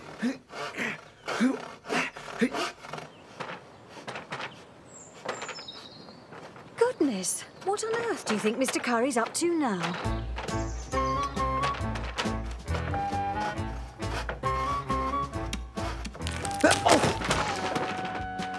Whatever he's doing, it doesn't sound very successful. I looked for a chapter on what to do when you've sawed a table in half by mistake, but there was nothing to help me. I suppose that's what's meant by do-it-yourself. Which is exactly what I decided to do. Now for the finishing touch. There's nothing like marmalade for filling cracks and getting you out of trouble. All I have to do now is stop it wobbling.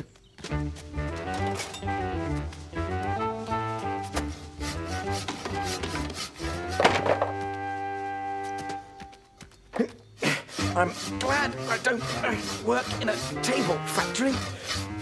Phew, imagine doing this for a living. You can picture my surprise when I discovered... oh dear. That Mr. Curry's table was now bear-sized. Delight your family and surprise your friends. Whoever wrote this book can't have met Mr. Curry.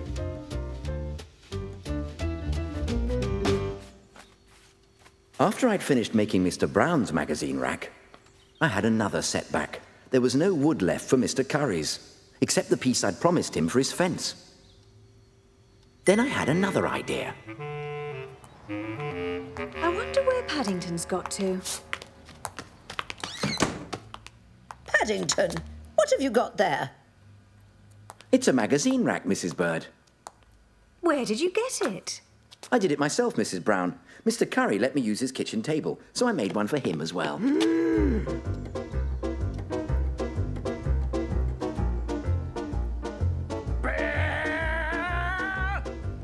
I expect he had a big surprise when he saw it. Oh, what have you done, Bear? Oh, wait till I get my hands on you.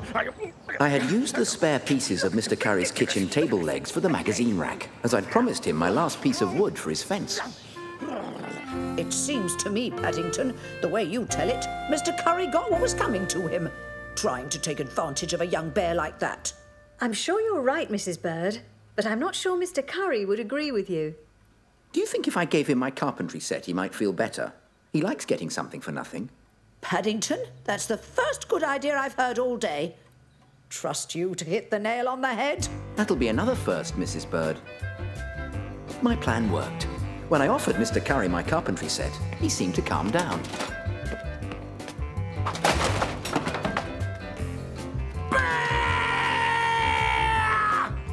But it didn't last very long, so it was a good job he still hadn't mended the hole in his fence.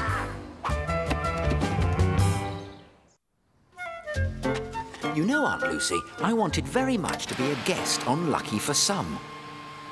It's a television quiz show, and with Mr. Gruber's help, I finally got my chance. Don't miss Lucky for Some coming next. Hurry up, Paddington. Your favourite program's starting. Lucky for Some is right. I'm missing football on the other channel. And now, it's Lucky for Some with your host, the one and only Ronnie Playfair. Thank you. And welcome to Lucky for Some, the quiz show that's lucky for some, especially the Jackpot winner. Do we have to watch this? It is Paddington's favourite programme, and he insisted that we watch it tonight. Then where is he? So let's meet our first contestant all the way from Windsor Gardens, Mr. Paddington Brown.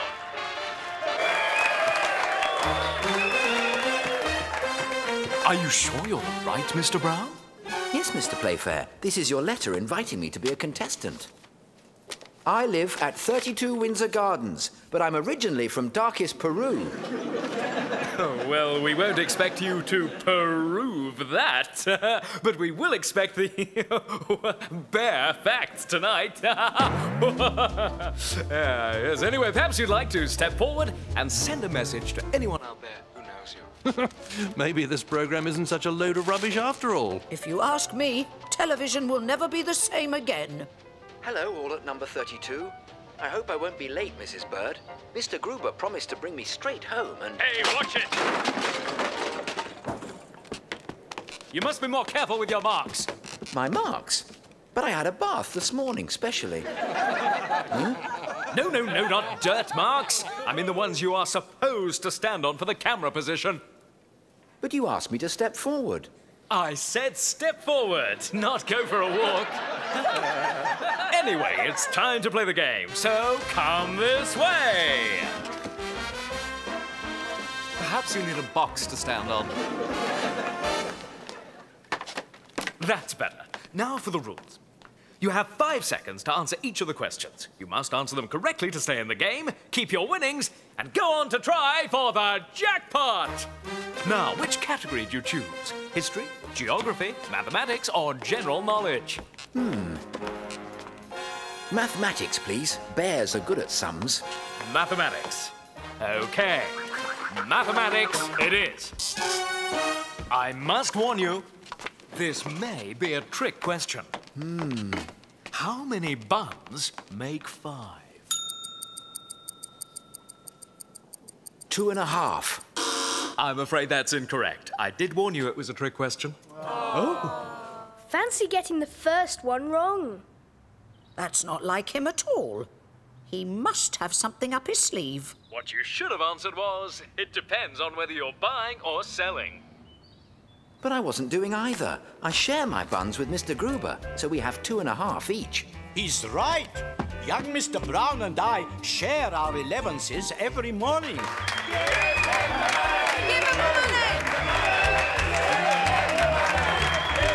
Give him the money! Give him the money! Very well, then. Here's your £5. Thank you, Mr. Playfair. But do you think I could have a bun to be going on with? Answering questions makes you very hungry. Oh. Now, do you want to go on? The questions get harder. Just one wrong answer and you lose all the money you've already won. I'd like to go on, please. Okay. This is a 2-part question. If you cut an 8-foot length of wood in half, then half again, and then those pieces in half, how many pieces would you have? 8. Correct! Now, how long will each of the pieces be? 8 feet. Oh, what a pity! The answer, of course, is 1 foot. I thought that was pretty obvious. Not to a bear, it isn't. I cut mine the other way. The other way? There is no other way. If you like, I'll prove my point. Prove your point! Prove your point! Prove your point! Prove your point! Oh, this is absurd! You see, if you have paws, it's much safer to cut it down the middle. There's no need to count it. It's all there. Now, do you wish to answer the final question, which is worth £500? Oh, yes, please, Mr. Playfair. For £500. If it takes 2 men 20 minutes to fill a 50-gallon bath full of water using 1 tap, how long will it take 1 man to fill the same bath using both taps? Why, no time at all.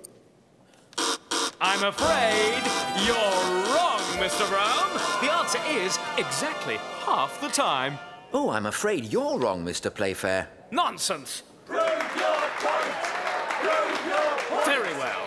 Prove your point. Would you read the question again, please? If it takes 2 men 20 minutes to fill a 50-gallon bath using 1 tap, how long will it take 1 man to fill the same bath using both taps? As I said, no time at all, because you didn't say the bath was emptied after it was filled the first time.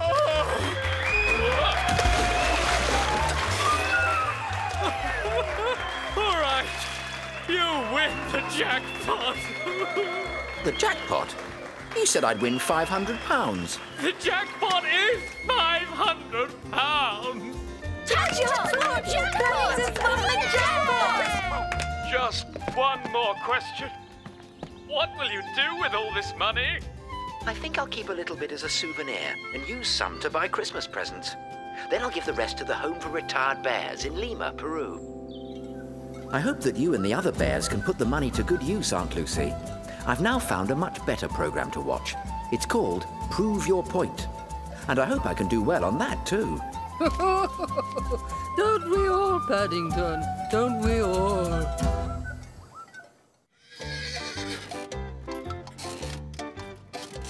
Is this right, Mr. Gruber? Be one with the horse, Mr. Brown. Be one with the horse? But it's made of wood. My old friend Stan Miller will explain the finer points of horse racing to you when you meet him. He's been trying to win the Kentucky Derby for years, and he hopes this time he'll do it. That's why we're going to the United States. I want to include horse racing in my book, The World and Its Wonders. I think bears would make good horse racers, Mr. Gruber. You mean jockeys, Mr. Brown? A horse racer is called a jockey. Paddington, meet Paddington Star, a very powerful steed. Steed? It looks like a horse. Exactly, Mr. Brown. And this two-legged one is my jockey, Frankie.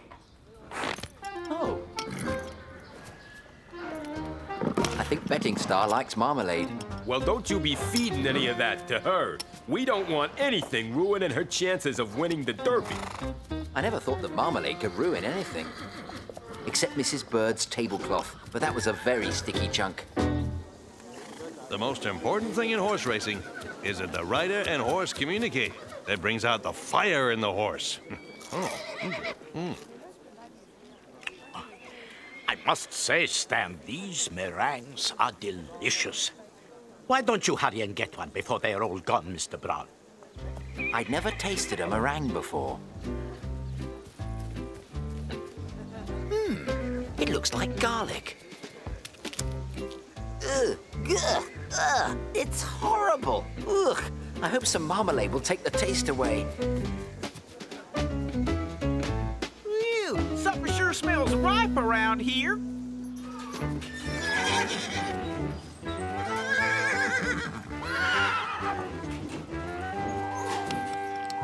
Hey, my marmalade. I thought I said no marmalade. I don't have time to play games. I have a race to get ready for. Sorry, Betting Star. You heard what Frankie said.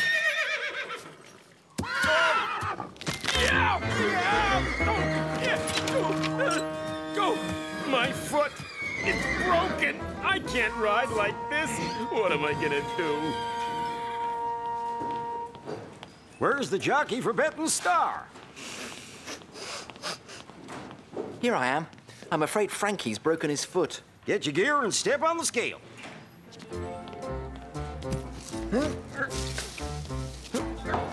133.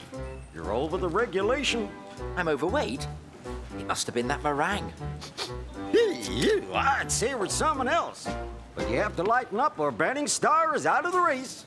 I had to think fast, or Mr. Miller would be most upset. 130. Check. Okay, you jocks, you got a race to ride.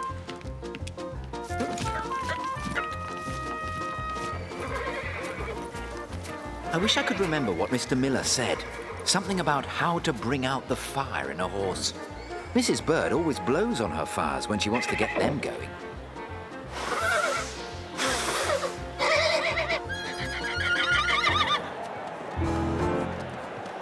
Oh, dear. Where can Mr. Brown have got to? I do hope he doesn't miss the big race. Wow. Frankie is certainly getting betting Star excited. Look at her go. I'm afraid it can't be Frankie. It's Mr. Brown. What? My big chance and you get stepped on. Don't you have any horse sense? It was that bear and his marmalade that did it. You should be thankful betting Star is in the race at all. That bear, as you call him, even gave up his boots to ride. Does he know how to ride, Mr. Gruber? He practiced a bit in my antique shop. This is terrible. It certainly is. The Browns promised to watch the Kentucky Derby on television, and they'll be looking out for Mr. Brown. They are in for quite a surprise. Paddington? Yes, it's Paddington, all right.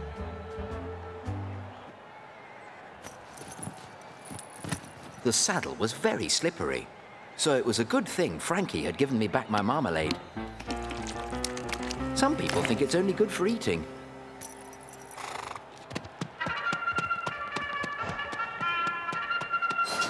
Oh, suddenly, everything went quiet.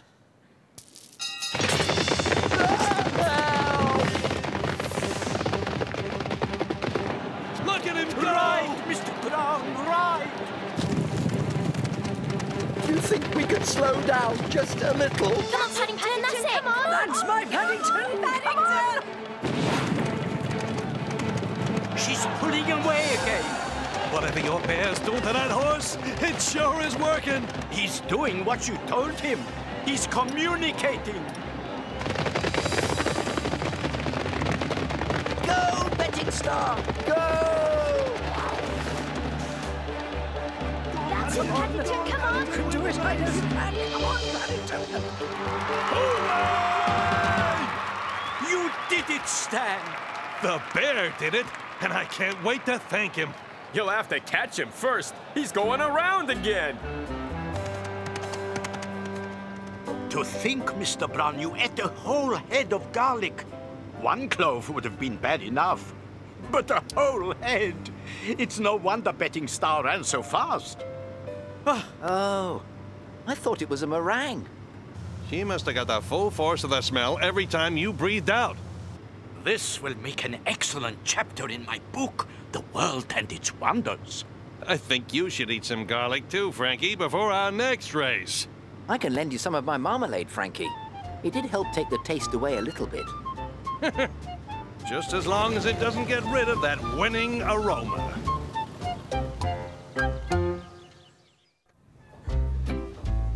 Display windows are wonderful things to look at, Aunt Lucy. They always make me want to enter the store. But I suppose that's what they're supposed to do. And it must work, because going in is exactly what Mrs. Brown, Judy, and I were going to do. Please make sure you stay close, Paddington. I don't want to lose you. Oh, I wouldn't let you lose me, Mrs. Brown. As promotions manager, Miss Pender, drawing customers through our doors is your job. This contest had better work. Business is terrible. Barkridges will be full of shoppers in no time, Mr. Grundle. Just watch. Step inside, ladies and gentlemen.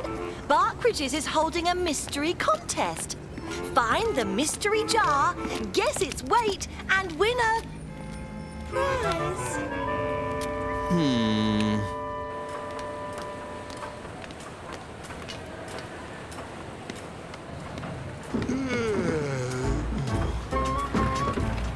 Mrs. Brown, Judy, did you see the marmalade jar going down the escalator? Oh, Paddington, you've got marmalade on the brain. Perhaps it's because I missed my cocoa and buns with Mr. Gruber. We'll meet you at the bottom of the escalator in half an hour, dear. Now, Paddington, we must go and let you try on some new clothes. I'm very happy with my old ones, Mrs. Brown. I take it the young, bear gentleman will not require this anymore, madam. I certainly do. I've always had that hat. It was handed down to me by my uncle in darkest Peru. It's covered in reminders. Well, there you are. Perhaps you have something nice in the way of a coat. It won't be easy. We don't normally cater for bears. It's the legs, you know, and the arms, and the... But rest assured, madam, as ever, Barkridges will rise to the occasion.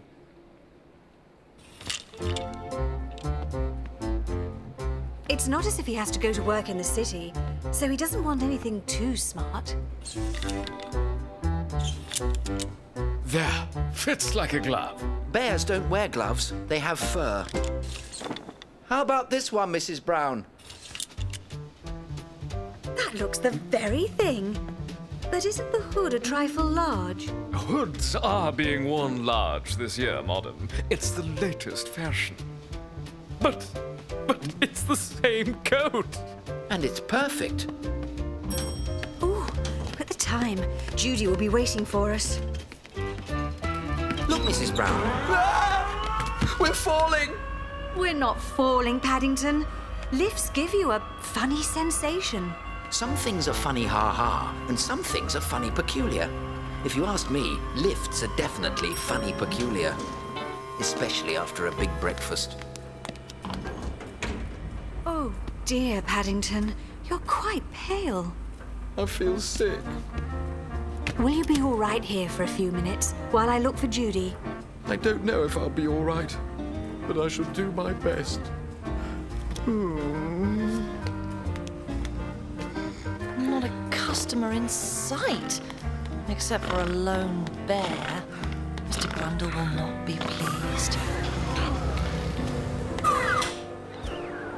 When I woke, there was a lovely cool breeze on my whiskers, so I decided to find out where it was coming from.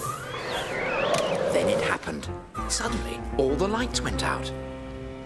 I had to get outside where it was light. Paddington was right. I must find him and Mummy and show them.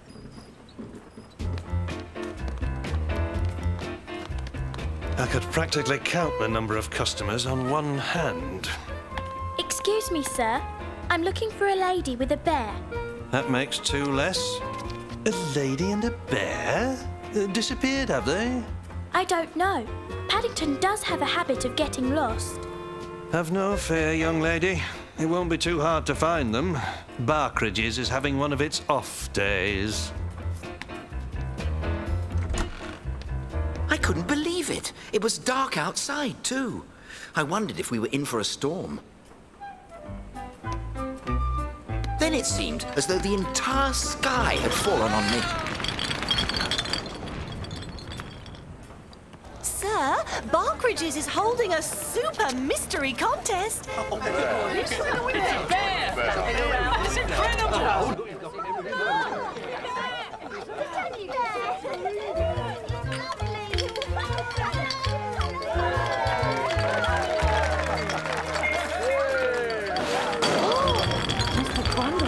This will have my head. Come on, let's go inside and see what they have. Fantastic! It's amazing. Welcome! Welcome to Barkridges. That's it, step right in. There's room for everyone. Why, you ruffian! But I'm not a ruffian. I'm a bear. Oh, my. What's going on, Paddington? I was only tidying up the window. Tidying up, indeed. I'm sure the police will like to hear about the mess you created. I think you'll find this... Is this one of your promotional tricks, Miss Pender? Because if it is, I don't like it. But, sir, it's not one of my promotional tricks. Then we should have this bear arrested for all the havoc he's created. It may not be a promotional trick, but it certainly worked. Look! That's what I wanted to tell you, sir. Good work, Miss Pender. And thank you, Bear. Barkridges would like to show its gratitude. If there's anything in the store you would like, anything, just say the word. I told the manager the word was marmalade, and he gave me the prize jar. See, Mummy? Paddington was right. He also said I could dress their windows for them anytime I liked. But I don't think I shall for a while. It's a very muy grande jar, Aunt Lucy, and window dressing can be quite painful.